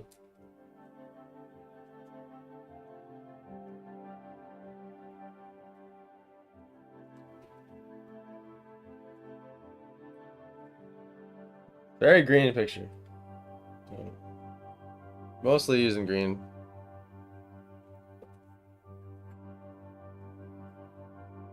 And you'll see in a second, well, maybe a little more than a second, but I'm gonna be going over this with brown.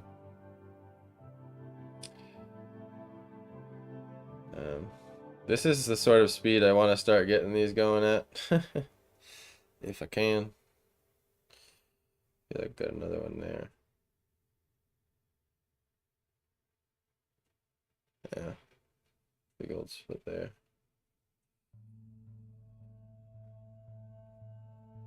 Okay.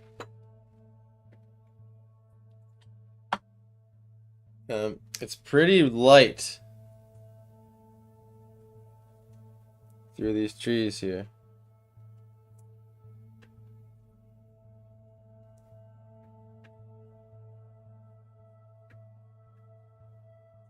I must have.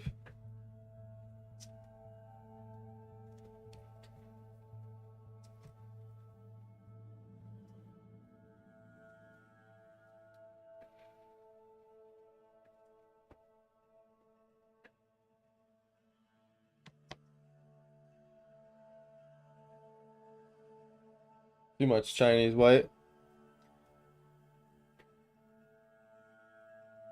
So, tossing in some like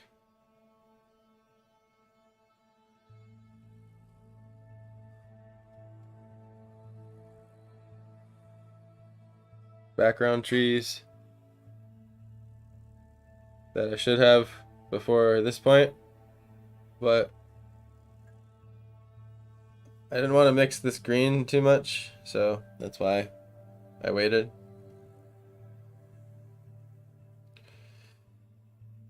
Let's see, what would I do with that? I think it would be Bring in the brown, no? That's how I did last time to gray it out. Let's try that. Bring in the brown. But so slightly. So slightly.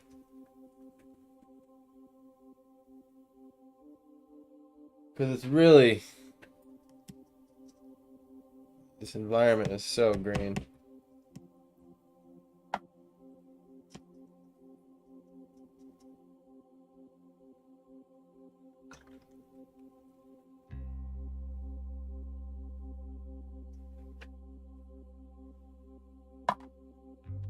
Let me see what this brown does.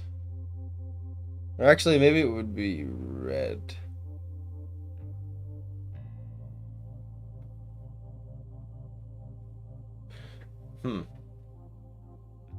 There's like 3 different ways to do this. Let me see what some Earl Grey does.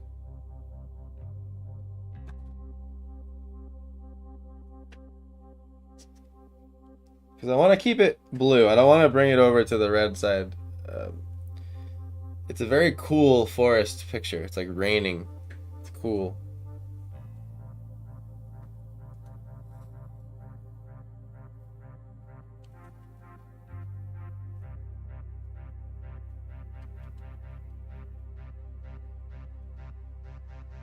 I want the information to be faint here.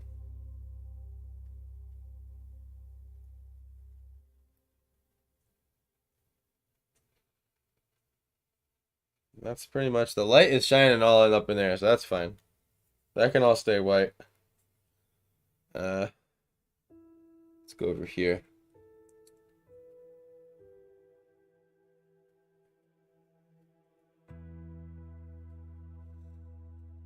Another good reason to stick with a big coarse brush at the beginning is that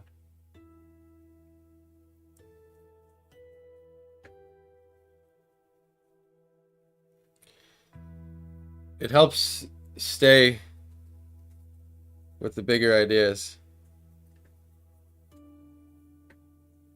I'm just trying to be careful here as I bring this in closer.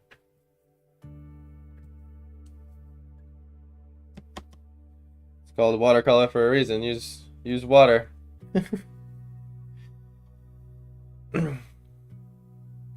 Wet medium versus dry medium, right?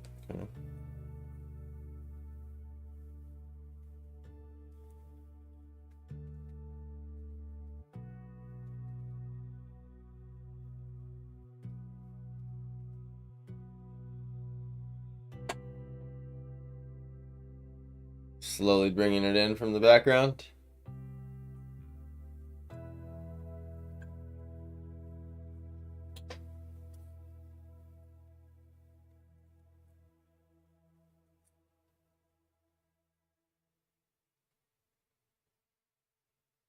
And I'm really trying to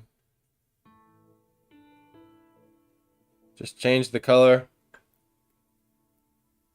a little bit here and there.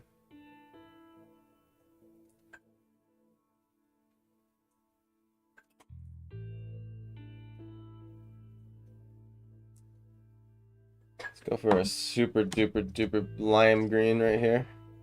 That's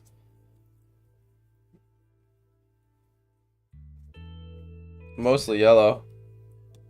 Seeing it happen and I like the way it looks. Oh no, get away from me, brown. The dark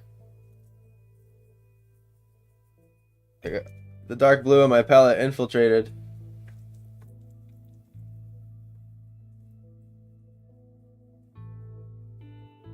Well, maybe it dulled it out that slight it needed to, actually. Happy accident on the palette, you know? Happy accidents can happen on the palette too. Now, I don't know if it's my phone camera, but it's much more saturated in real life than it's seeming to appear on the screen there. And there goes the green screen. Is there like a secret word I'm saying that I haven't figured out yet? That my camera is like waiting for me to say just to turn it off. It's like a timer. All right.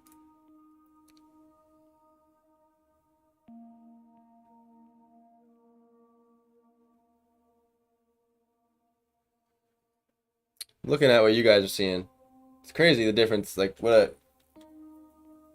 another testament to why it's good to study real life rather than photographs, because you're never actually getting real life colors, ever, through a camera. I don't care how good the camera is.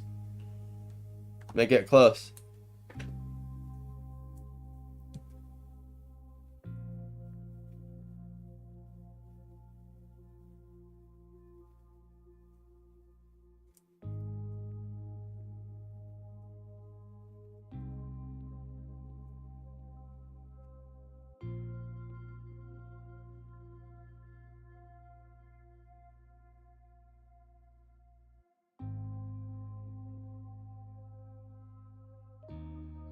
Trying to connect my edges here.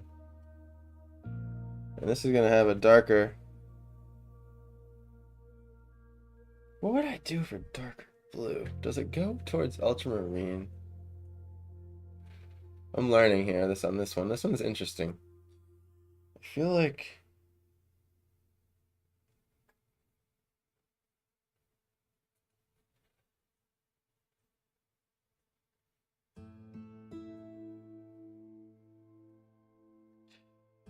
I'm gonna try to darken this ultramarine for this blue. I want to see what happens. Or this green, I mean.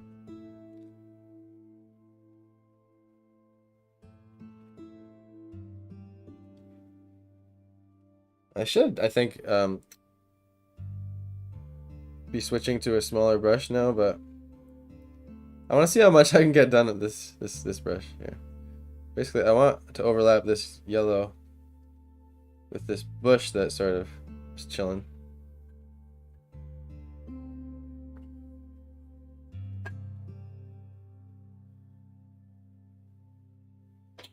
Okay. Now,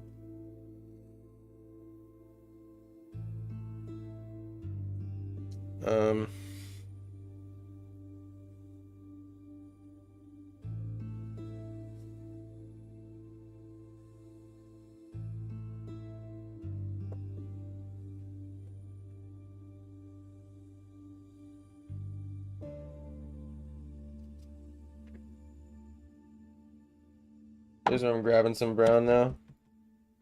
Getting something.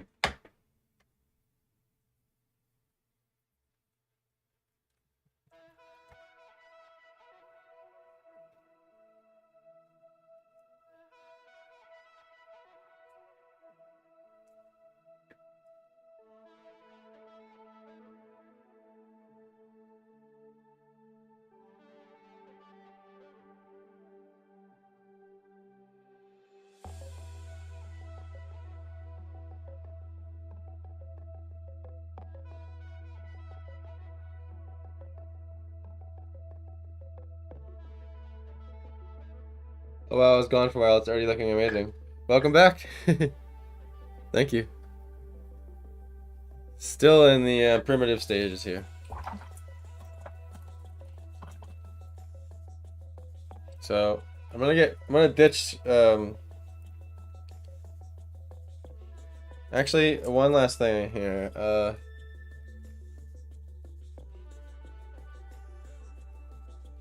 There's gotta be.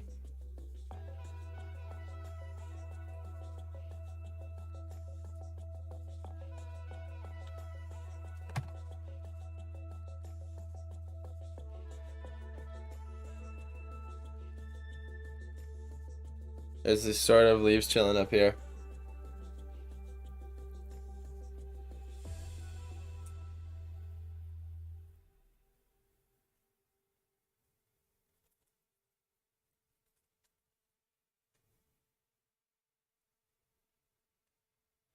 And they actually get pretty dark, not gonna lie.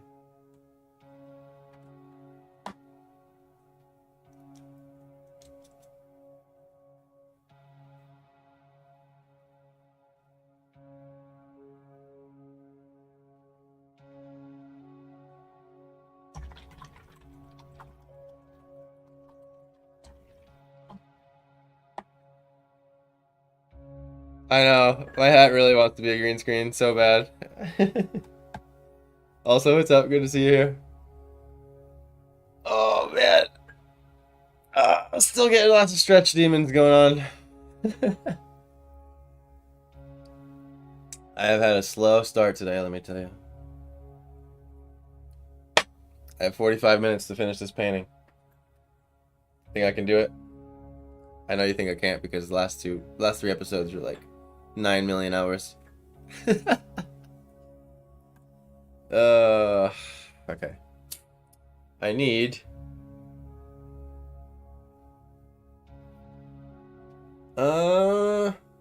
yeah, I'll go with this brush. Thin brush.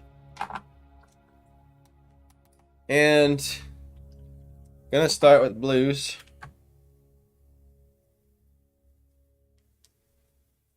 Mixing over here on my palette. And basically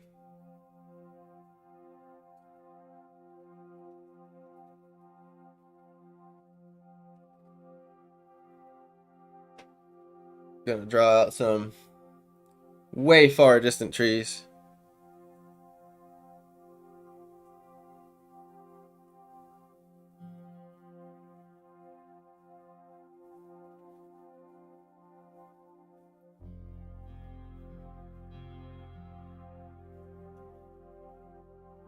I really want the really want this one to be as colorful as possible. Like, I'm trying to bring out that atmospheric perspective, you know? Need it to be even more blue, honestly. How do I... trying to decide how to go about... It's just blue and white. I'm overthinking it. It's just blue and white. But not a lot of white.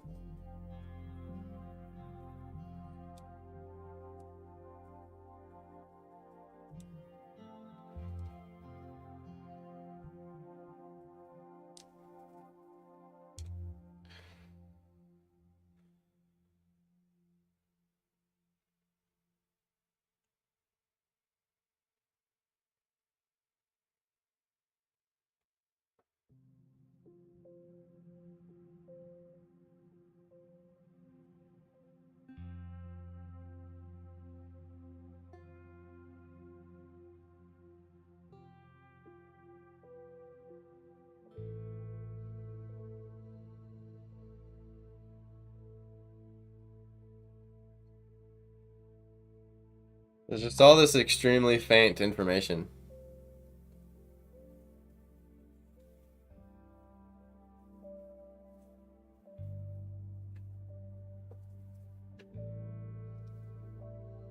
Like way in the background.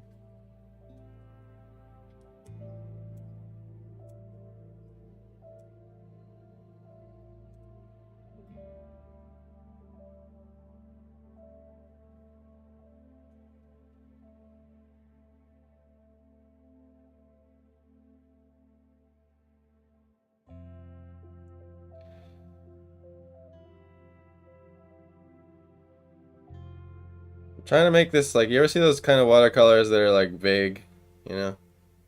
I love those. It's like they let the watercolor do the work.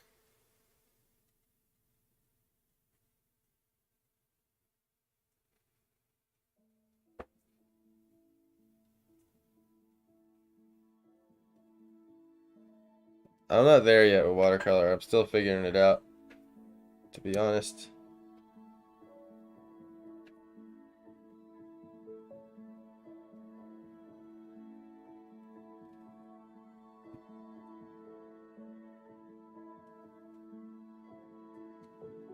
Fun part about painting a forest like this is like anything goes for detail.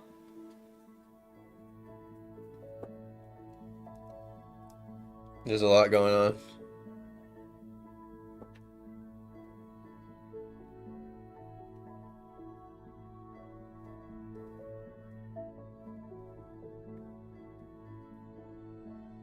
Okay, I'm learning. I learned the lesson over and over again that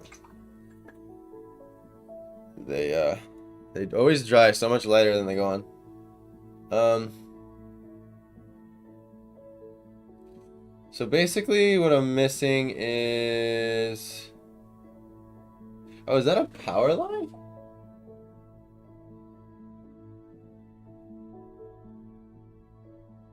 It almost looks like he has there's like a pole and then there's like an electric wire on it, but that's just, it must be a really straight tree.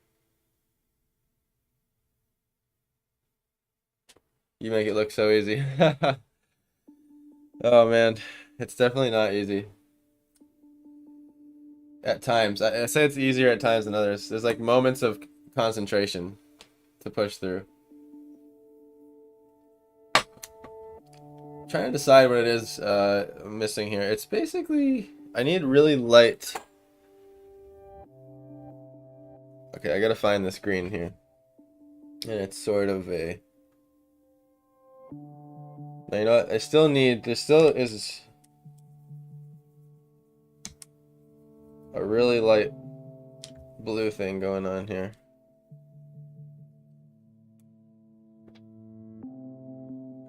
Like, I need to get as light as possible.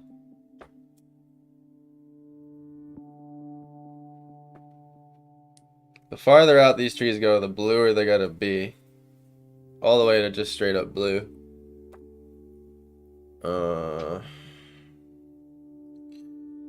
And there's like a tree line that's very faint. Too dark. That's how faint it has to be, actually. So I need more water.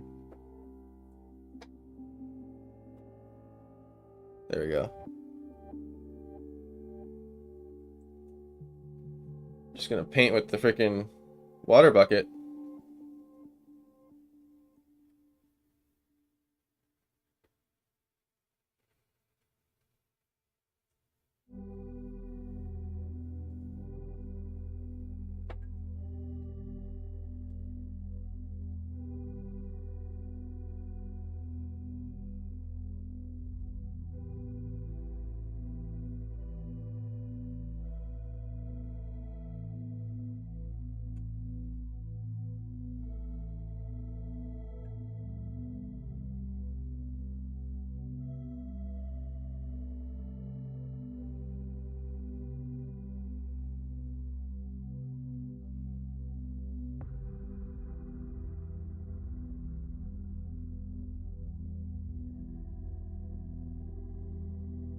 Almost.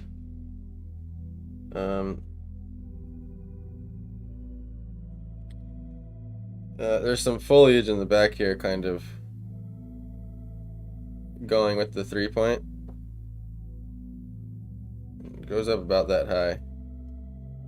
Because I gotta think, if it's all vanishing here, there will be a tree line there. Right about here.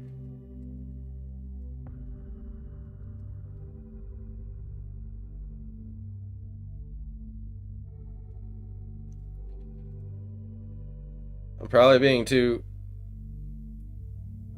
shy here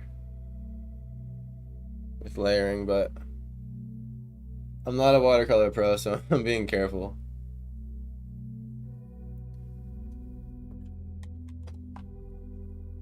Okay, moving.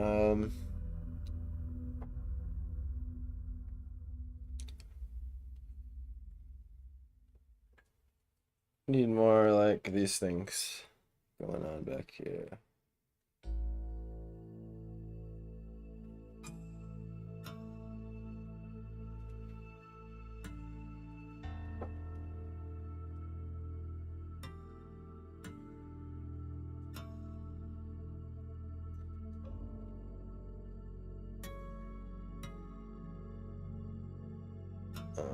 Do not want that to go that high. But it's fine.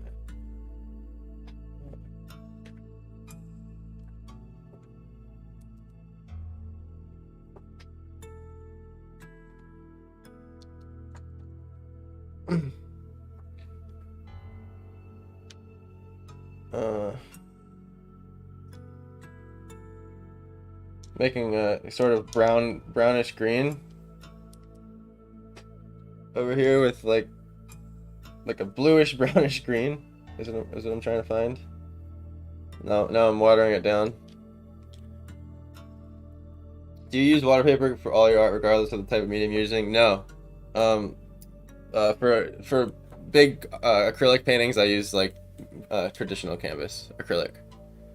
Uh, I don't really like how acrylic works on the paper as much. It definitely comes in front.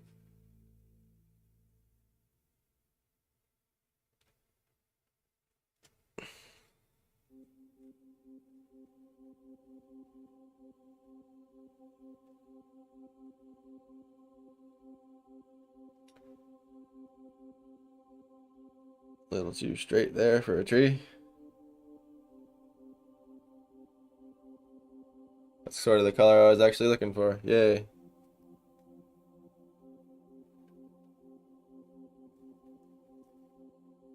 So here's the thing, you gotta keep gravity in mind, right? I always get reminded that trees are under the influence of gravity.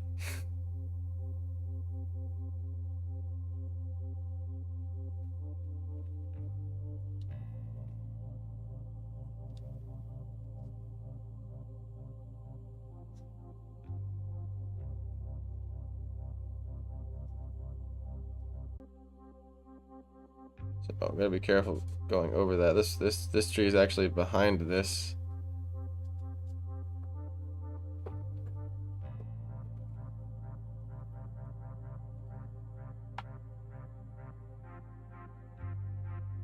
Are you thinking about doing watercolor or acrylic? Because they're very different. Like color theory and shape and lines are all the same, but the way those two things work are very, very different.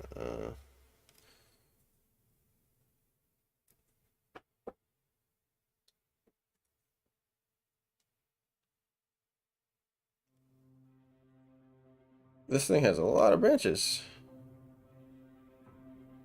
They all kind of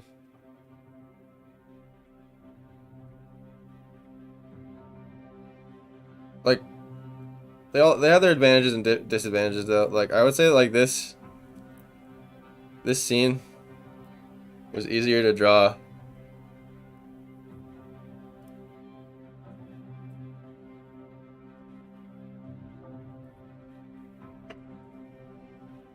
with watercolor because of the way there's so much overlapping going on. It's hard to make acrylic transparent and light. It goes on very thick and but once you can get the control of it, it's nice.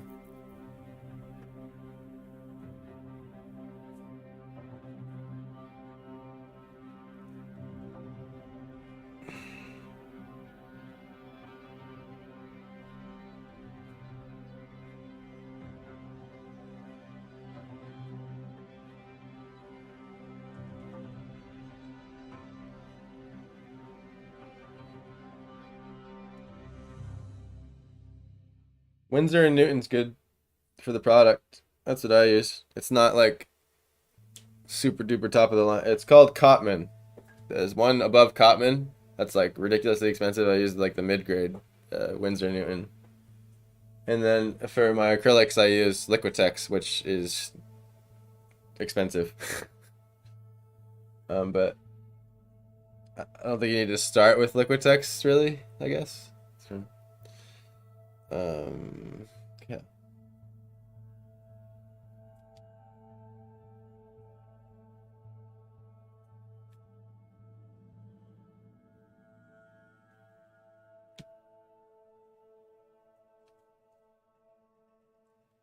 And I've forgotten to kind of warp a little bit of this tree into the 3 point. Maybe I can.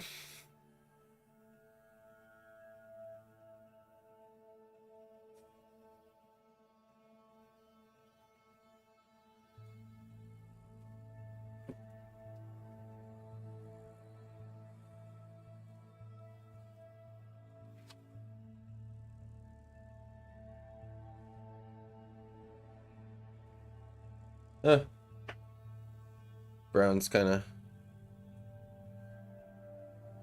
working out nice.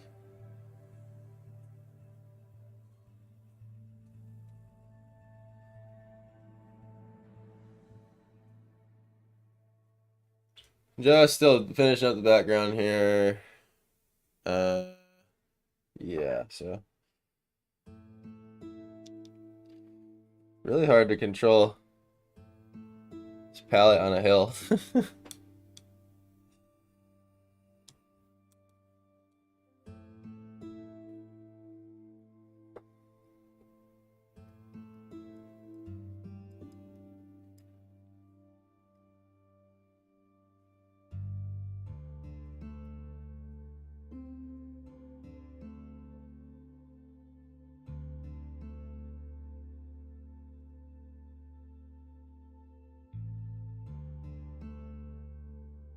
A lot going on.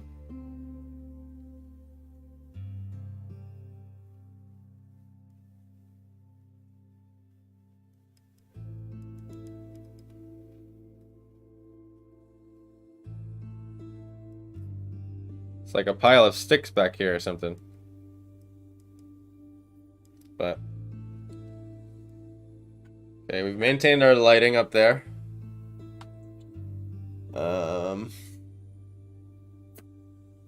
One more tree. Oh, right here.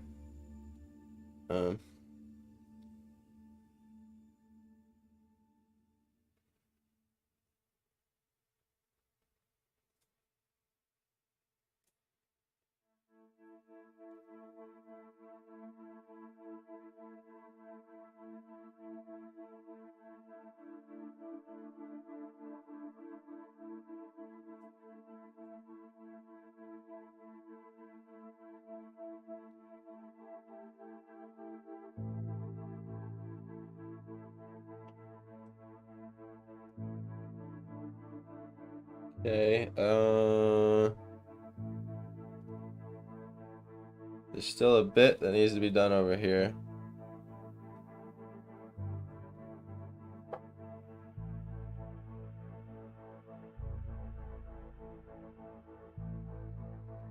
I'm gonna massage out that little branch there.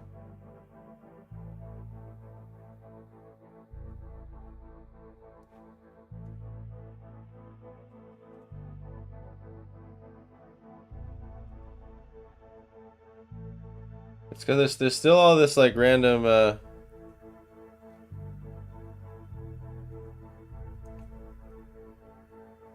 foliage way back that I just want to get in there.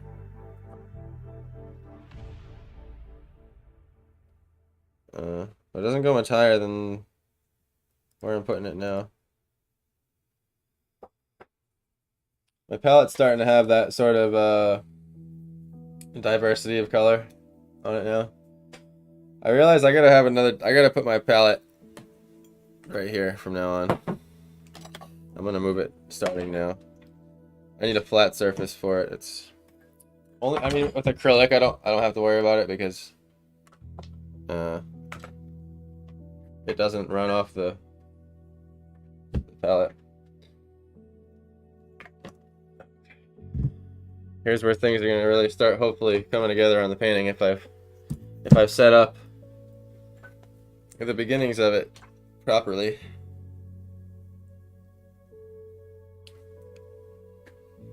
Now I can bring my water closer. That's nice. Okay.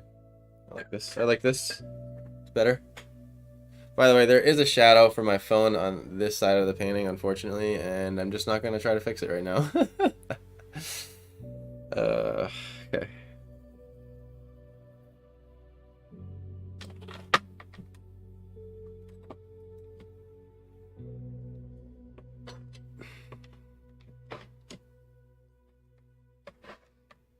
Okay.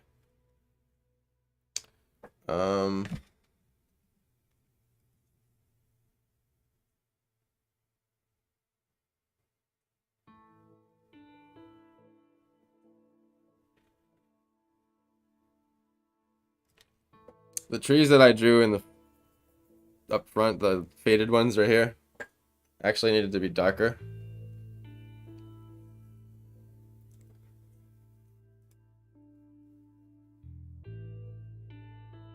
Okay, so a little bit more tree and leaves over here.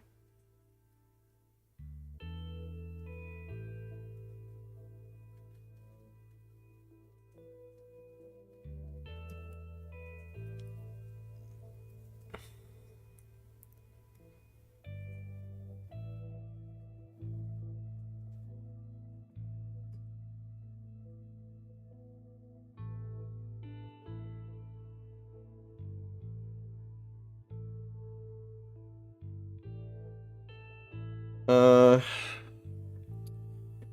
adding in some second layer to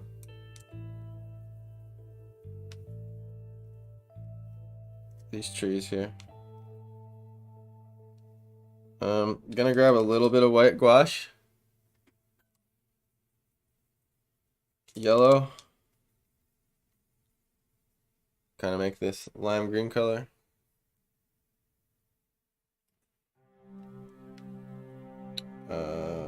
Where am I putting it? I just wanted it here.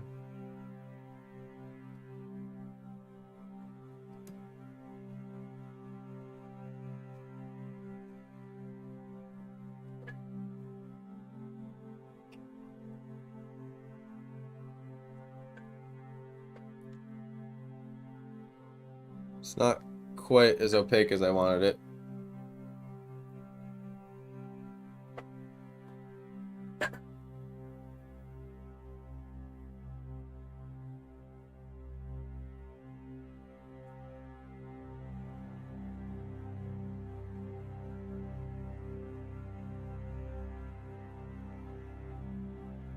Okay, I gotta darken.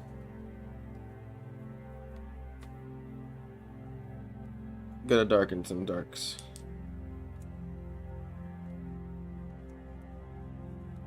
I'm remaking my like brown green here from scratch on the palette. And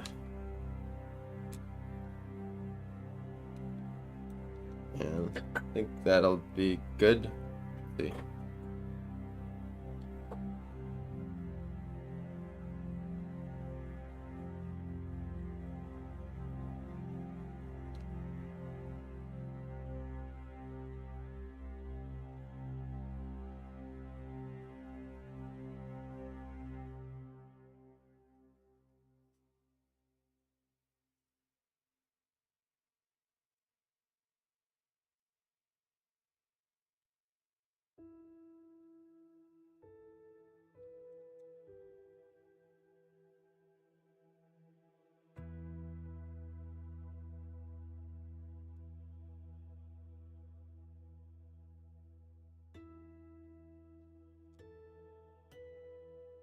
Now I am favoring everything green in this. I'm not being like true to ambient light.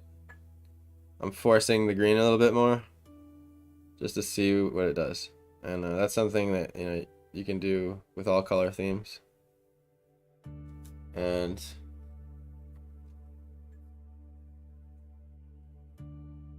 I would recommend you try. So it's like you learn that the sky is blue and then it makes all the shadows blue. Well, in this forest, there's a lot of green going on. So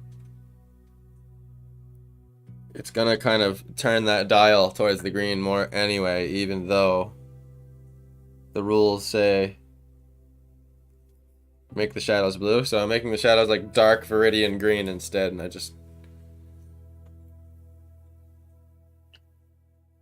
it's an experiment. I really don't even know how this is gonna come out color wise.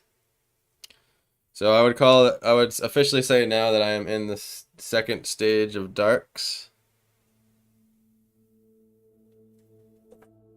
These needed to come out more.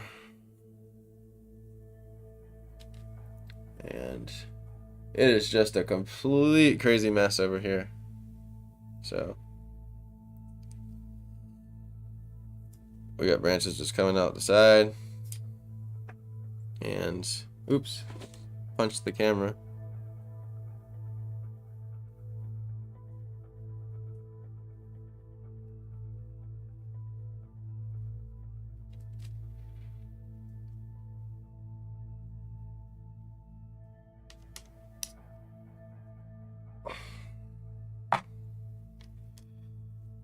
Making more of the dark color here, which is I'm using cerulean blue, and then I'm making I'm using light yellow or lime or lemon yellow to make that green, and then I'm taking, I believe I want to say it's burnt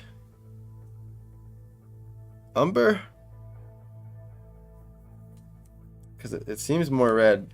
It's either burnt umber or raw umber. One of those, either of those two, I think would work. Preferably raw, so that you're not adding so much warmth. But it's fine because the browns are starting to come out in the trees, and that they're coming closer now. So you want to start add. I mean, you can't have brown without red, so you want to start adding that warmth anyway. But keeping it cool going out to the sun here, or whatever the light source. So just trying to get all these branches. So there's some trees. There's a tree kind of three-pointing. See, I don't like how this one just doesn't three-point at all. I kind of, to me, it's like a mistake, but we can maybe counter it with some.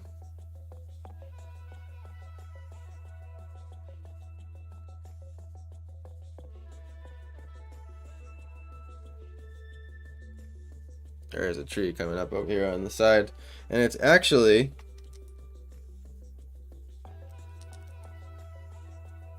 it's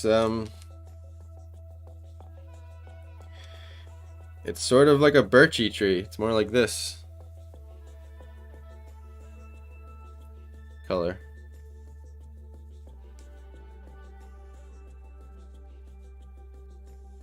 It's like gray. It's more gray.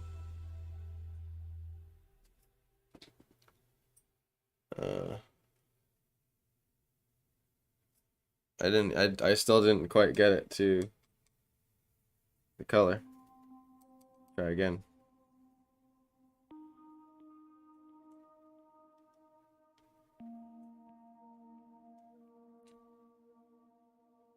Nope, still not.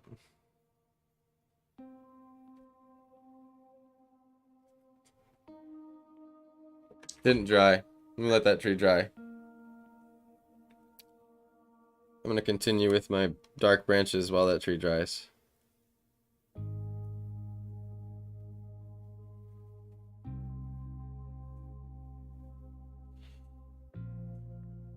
So I'll make that mistake sometimes where you go to draw a branch and it's thicker at the bottom than at the top. That does happen in nature, but not as often as the other way around. And at this point, your eyes just get lost in the tangle over here.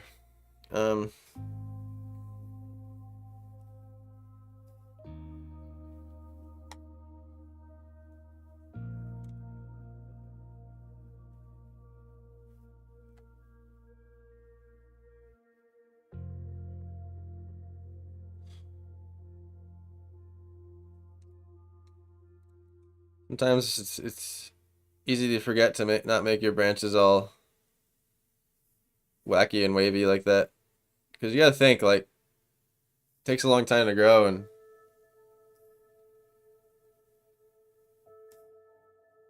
there's a lot of moments of its life where it's spending 3 months reaching in a different direction for the sun.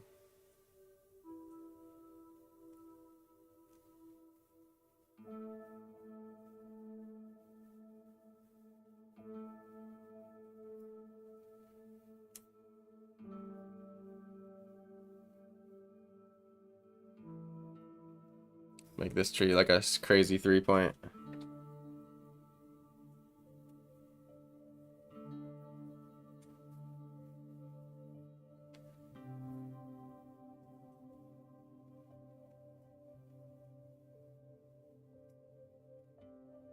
All right.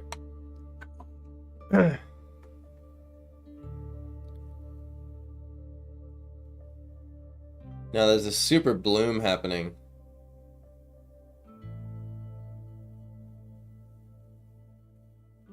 Where the trees kind of become blue again up towards the light.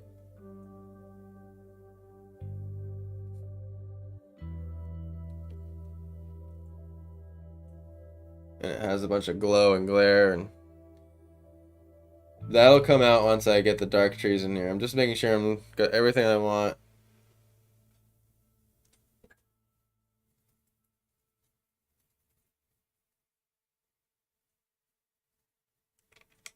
me see what just this pure green does.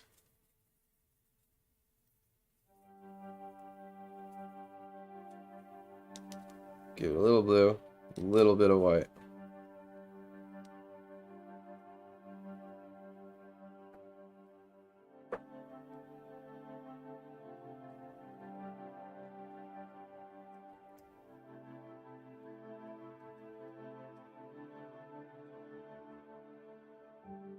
I think that's maybe the level of saturation I gotta start bringing forward here.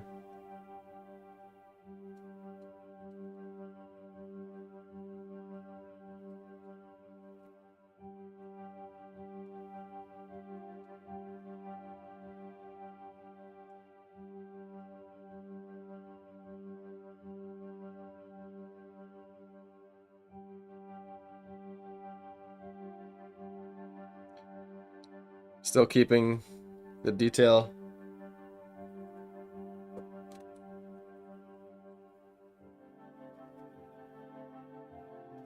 somewhat vague.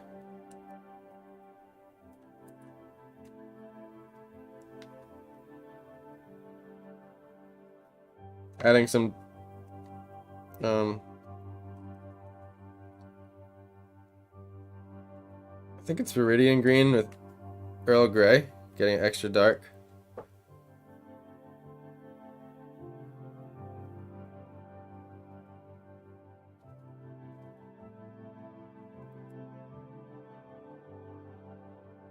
It's easy to make things look too the same in texture sometimes.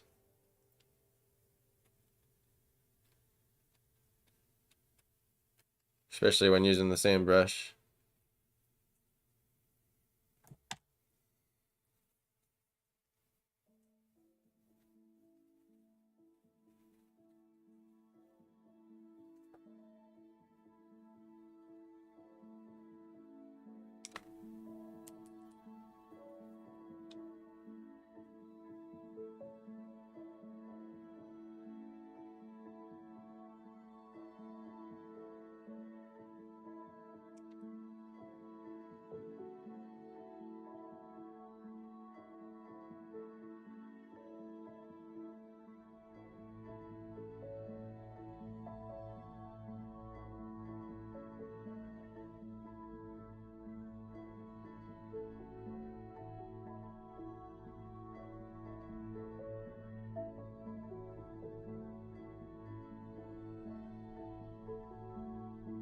I'm just kind of scribbling with this brush. I'm kind of liking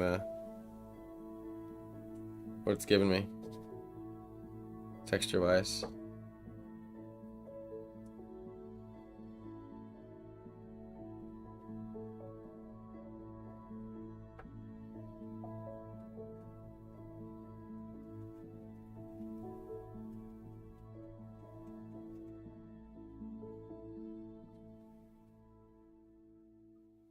And it's always important to try to change your different shades of green out as much as possible. And luckily watercolor helps with a lot of that.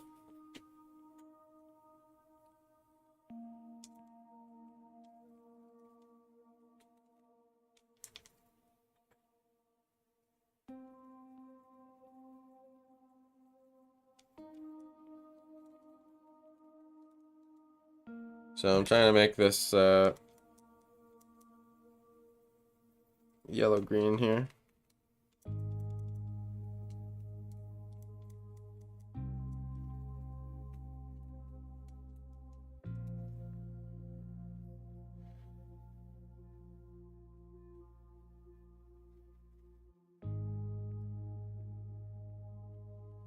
And I'm now making up a lot of things. I'm not like looking to the drawing for reference as much. Grab some white gouache.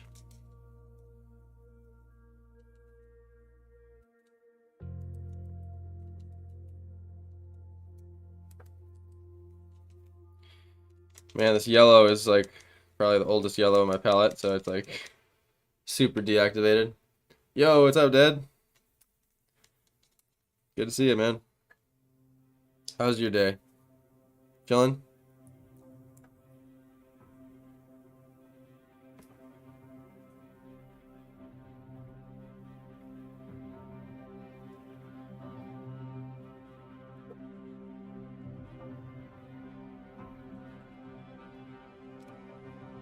Oops, I didn't want to do that.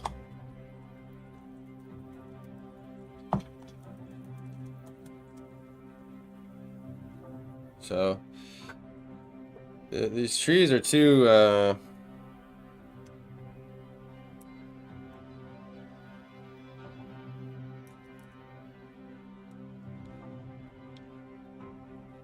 they're too brown. Maybe more green. They need to be way more green.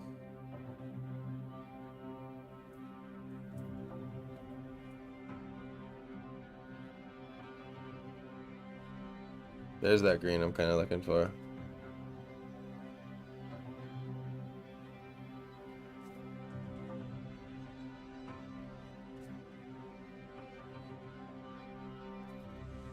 Yeah, that's what they should have been. It's I went a tad bit dark there, but it's fine.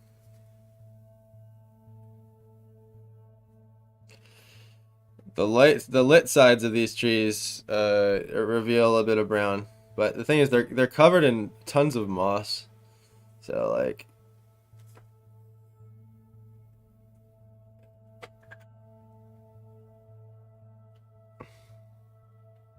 your day was good. Good, man. Glad to hear it. Glad to hear it. My day is still going. I can't give a summary of it yet, but okay. And then of course these have to be held up by something.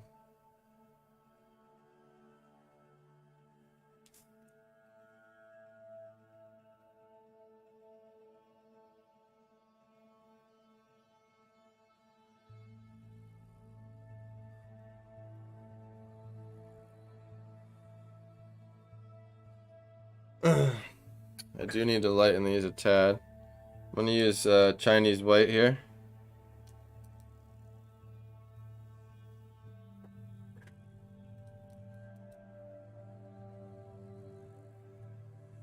And I'm gonna use the Chinese white on the same green.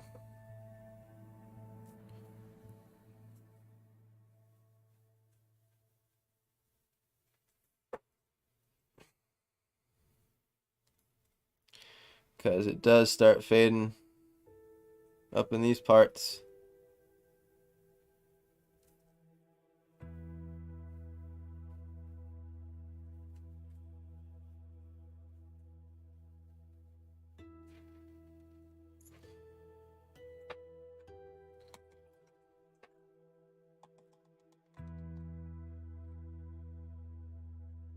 Okay, 15 minutes till the goal. Definitely not gonna reach it. Probably going until 1 o'clock. Gonna pour some more coffee.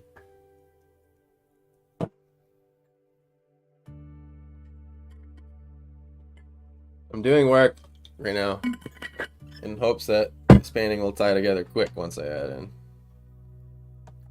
Because I'm gonna keep the foreground to a relatively low detail. Oh, I just hit my tooth on the mug. I hate that.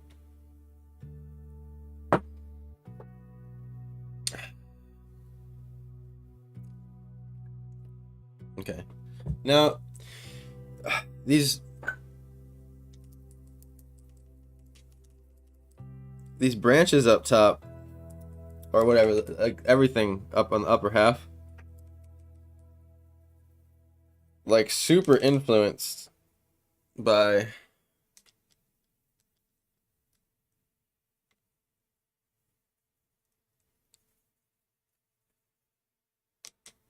turquoise sort of color coming from the sky. I'm mixing cerulean and turquoise together because I like kind of where they meet in the middle and the blue that makes. What I'm trying to get right now.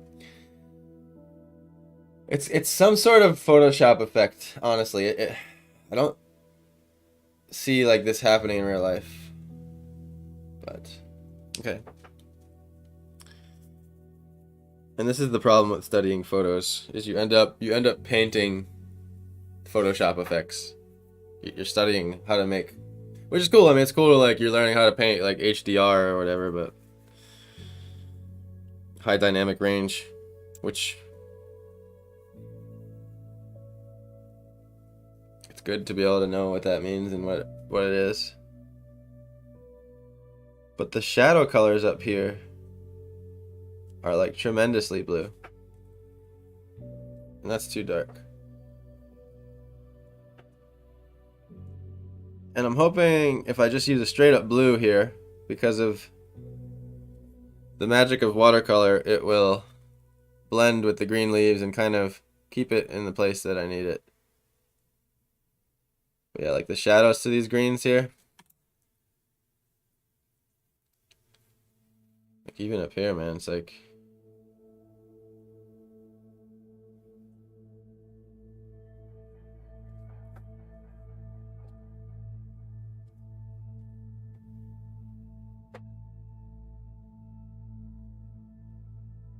okay. Here's where the painting starts to transition to gouache, because you gotta kind of go over everything. I just want to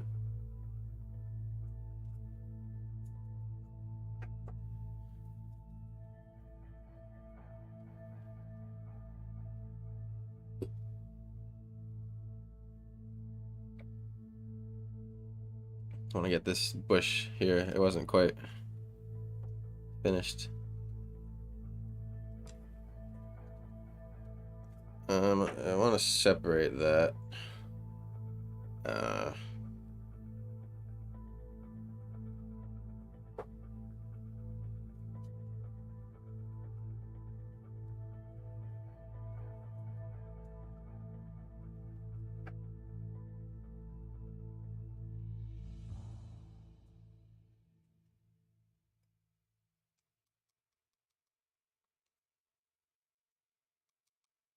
All right, I'm grabbing some white gouache,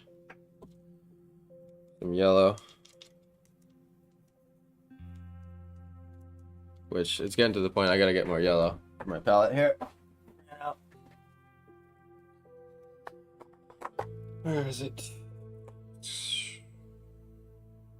Cadmium yellow, lemon yellow. Here it is.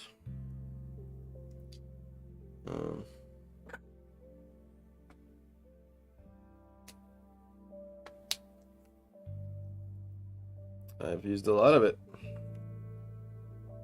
Just put a big old glob there. Also got to add more cadmium back to my palette here. Is that where we're just putting it? Cadmium. You go through yellows and blues and white a lot, I would say. A lot. Let's see what I have left. The yellow ochre. Ah, that's what this is.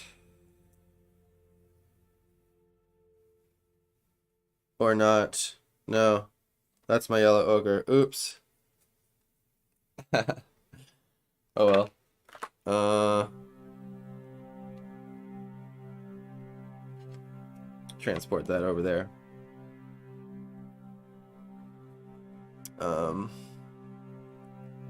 Just got cadmium on my hands. Apparently it's toxic. So I can't decide, is that ochre? Sorry guys, I need to make sure I'm picking the right colors here. Let's see.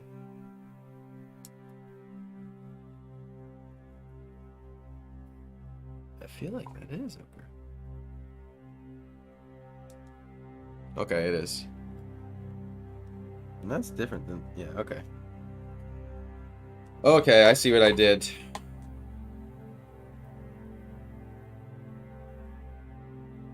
What's this color then? I have so many colors on my watercolor palette. Yellow ochre. Yellow ochre. Okay, I have two tubes of it. What's this one? Van Dyke Brown. That's the one I think I was trying to think of earlier, and this is what? Burnt Umber.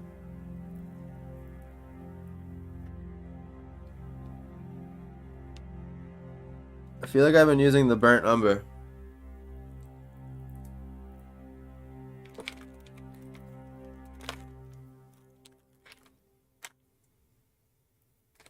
Haynes Gray. I've been calling them the wrong names here and there. Just trying to fit everything back. Okay. Alright, refilled on the pallet.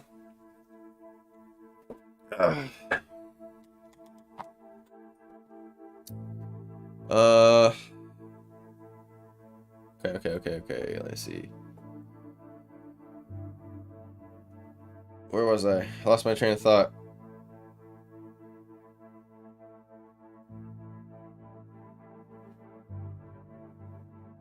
Like my train of thought on the painting.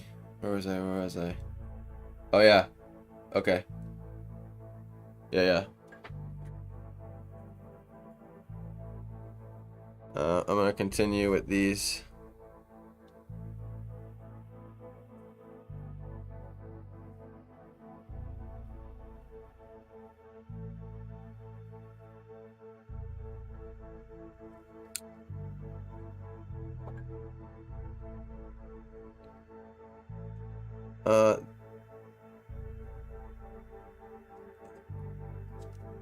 Again, there's this weird like upper half coolness happening on this drawing.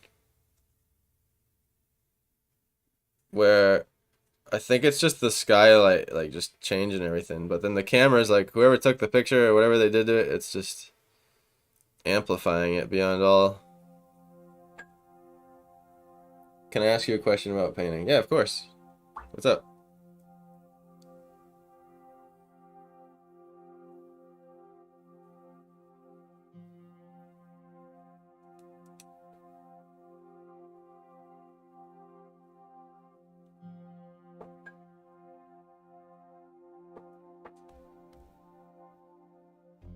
And there's just a touch of green in these too.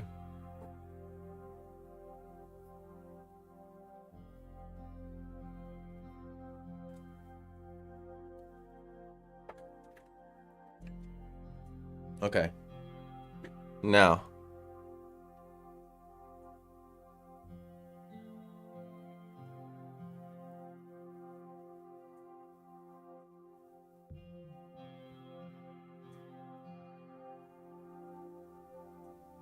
Time for the tree.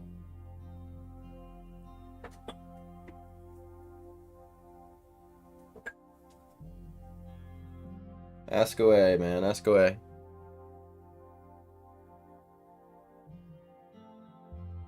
It's too dark.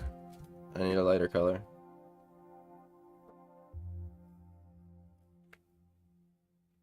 The thing is, there's too much white here still.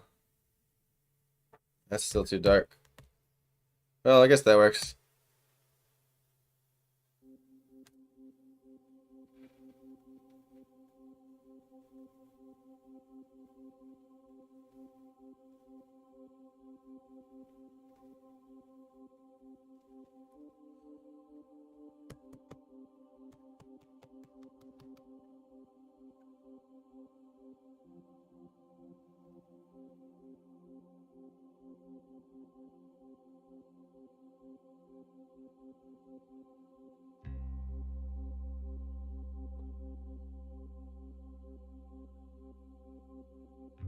What's your question about painting?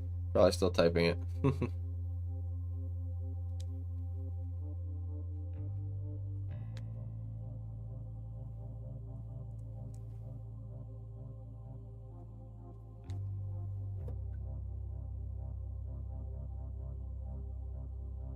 Putting a little shadow under this.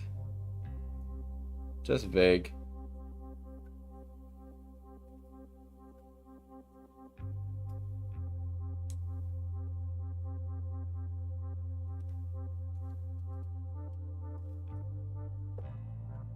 So when you want to get a specific color by mixing other colors and you run out of it,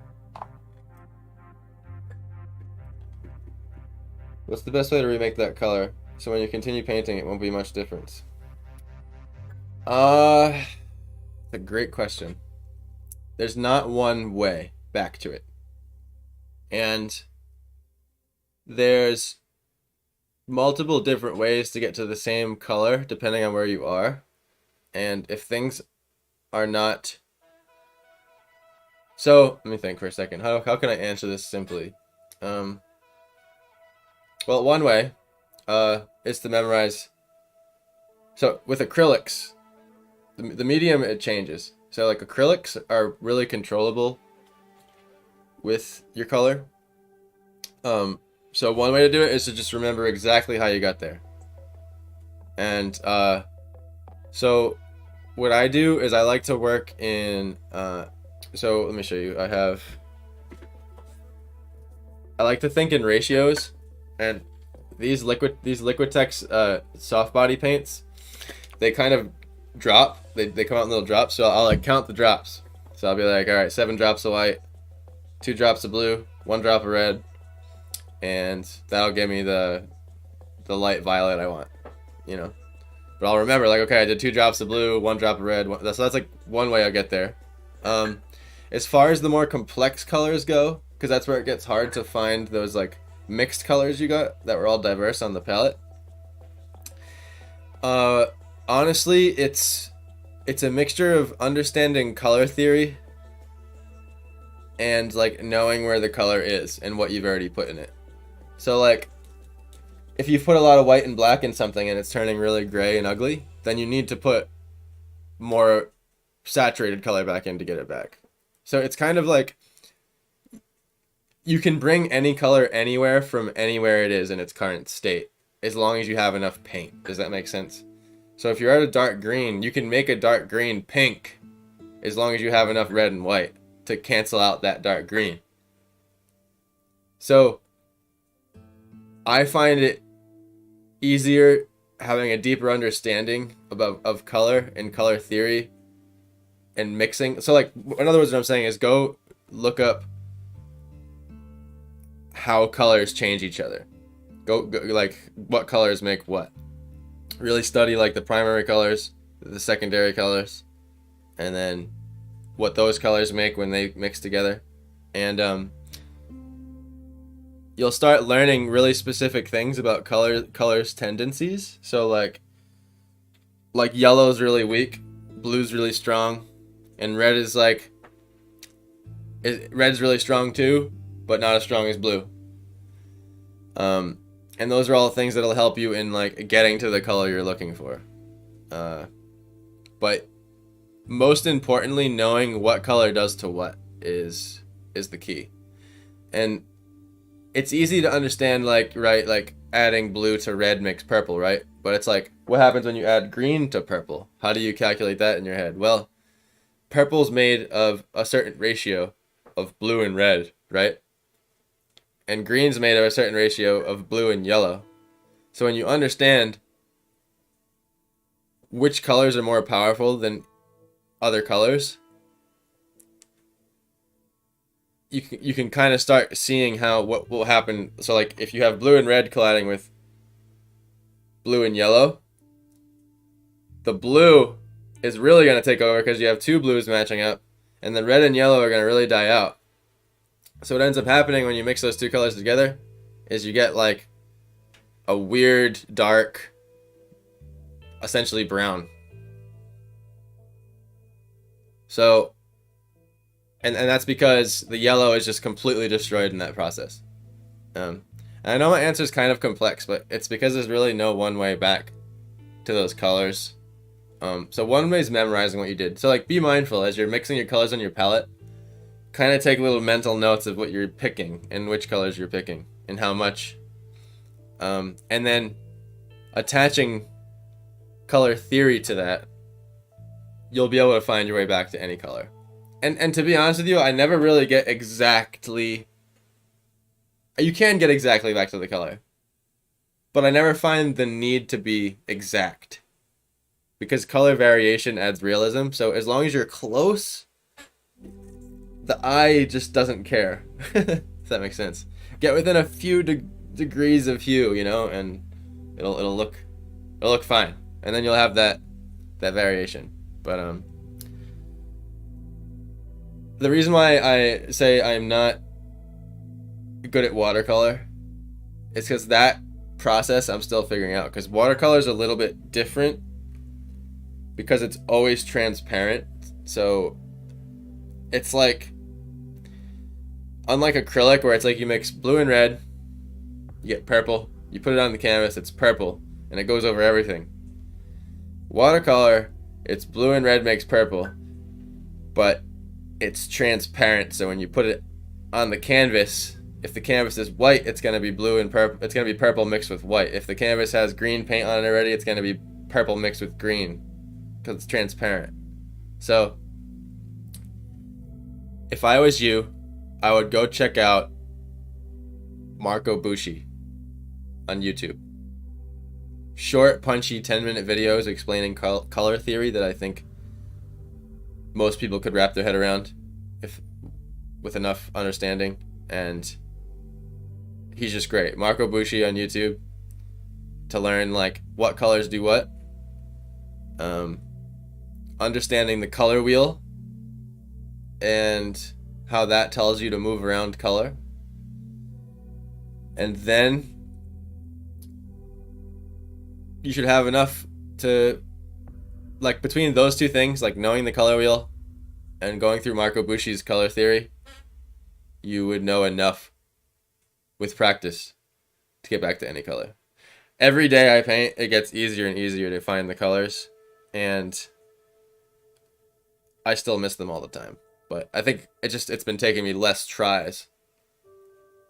And the other thing that's happening is I'm finding more and more ways to get to the same color. So like what ends up happening is, as your color understanding deepens, you start realizing like, oh, I don't need to like remix all this. I can just add this color to it and it'll get me there, kind of a thing. Rather than starting over with a new palette and wiping off all the paint and finding that color again, if that makes sense. Because you'll realize like, oh, I'm already a teal right now, and I only need to move over slightly to get to more of a cobalt blue, like a sapphire blue. And you don't need to get out the yellow and everything necessarily again. You just need to add a little bit of ultramarine and it'll slide that blue towards cobalt away from teal. And that's kind of what I mean. The best way to think of the color wheel is you're moving around it. And like picture a color wheel on a table, and you can put a pin on it, and then you can move that. You can have a start and a finish, and when you're moving from one pin on the color wheel to the other pin on the color wheel, there's a way to mix the color to that new color without starting over. I know a lot was a big answer and a long rant, but I would just go start at Marco Bucci. That's where I learned, and he's great. And to like really get a grasp on it, I would start with opaque paint, if that helps. I find transparent paint much more ethereal and hard to understand because it's always reacting. It's constantly reacting, and it's hard to control.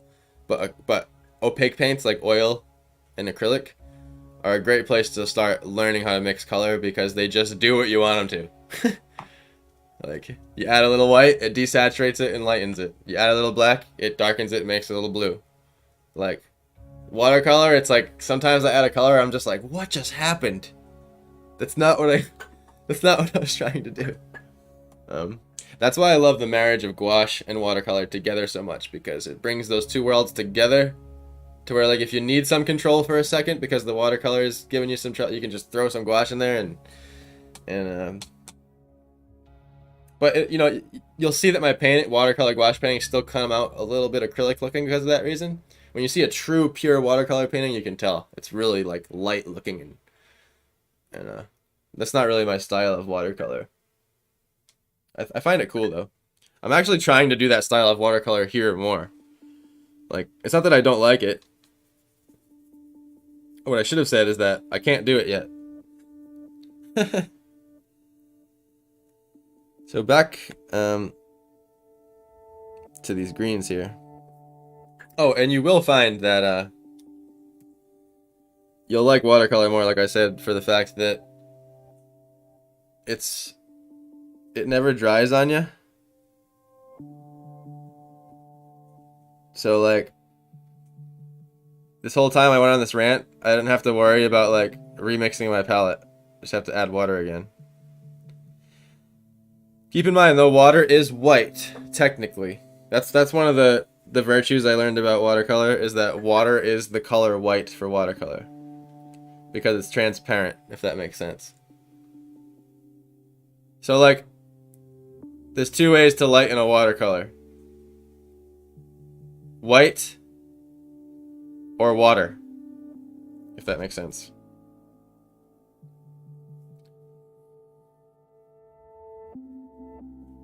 If you use water, it will have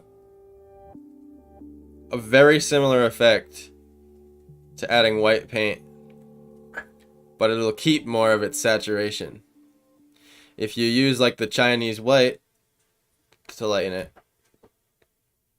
it'll desaturate the color, but whiten it, as you would expect. I didn't notice these subtleties until I really started working with watercolor.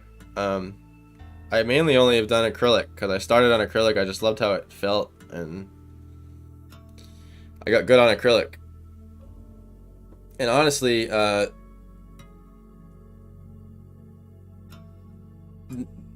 like color mixing theory,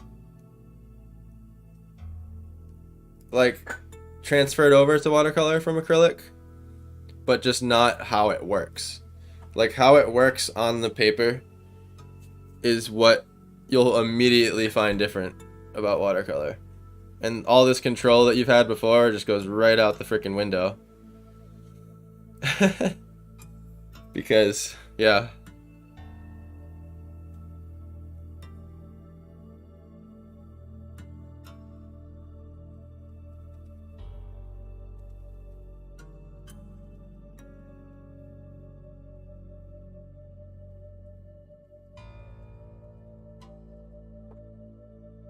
So I'm just adding some complexity here.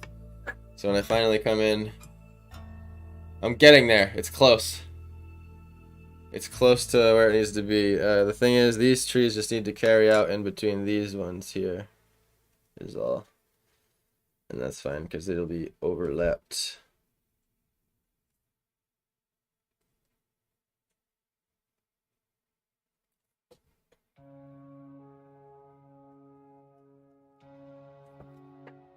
Very good advice about using the drops. Yeah, that's something that really helped me. When I first started doing color mixing, I would go with pinky nail sizes, like pinky nail size globs, because I was using heavy body acrylics. They don't come out like in nice neat drops, so.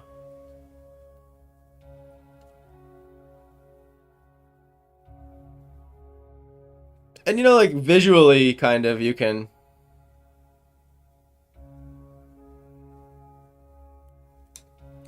see on your palette how much paint you're putting down. There's a feel to it.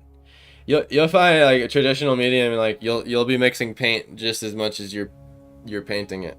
Like,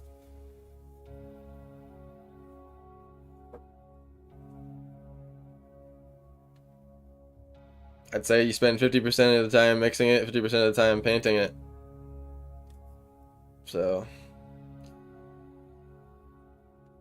figure out a way to enjoy mixing paint. I would call your palette your second canvas.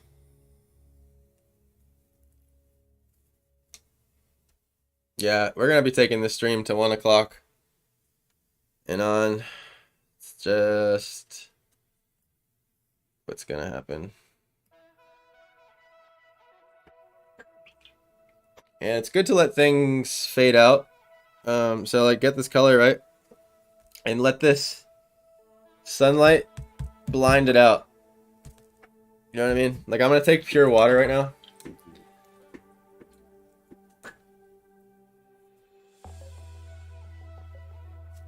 And fade out these branches.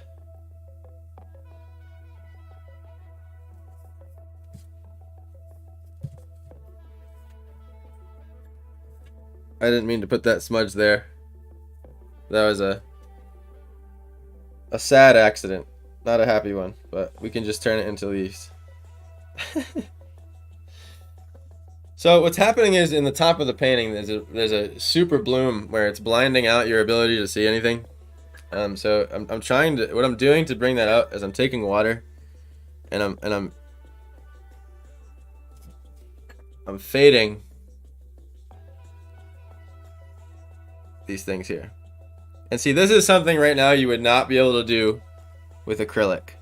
What you'd have to do is you'd have to come in and you'd have to make a white that matched that white and then paint back over it. And that's the difference in process right there. Watercolor, until you seal it with varnish or something, is always not varnish. It has to be a sprayed fixative with watercolor. Don't do painted on varnish. I'm actually realizing this is probably an easier way to create bloom that I should have done before than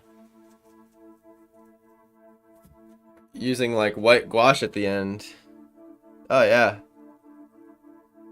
Yeah, I'm learning at the same time here too. So just anywhere light's shining through, if you just make it a little fuzzy, like I'm taking water like this and I'm fuzzing out the edges. See that? It creates this sort of bloom effect. And it won't really show as much until I do it with everything. But hopefully you'll start to see what I mean. Especially once I get some of this stuff in here. And so I'm feathering out these edges.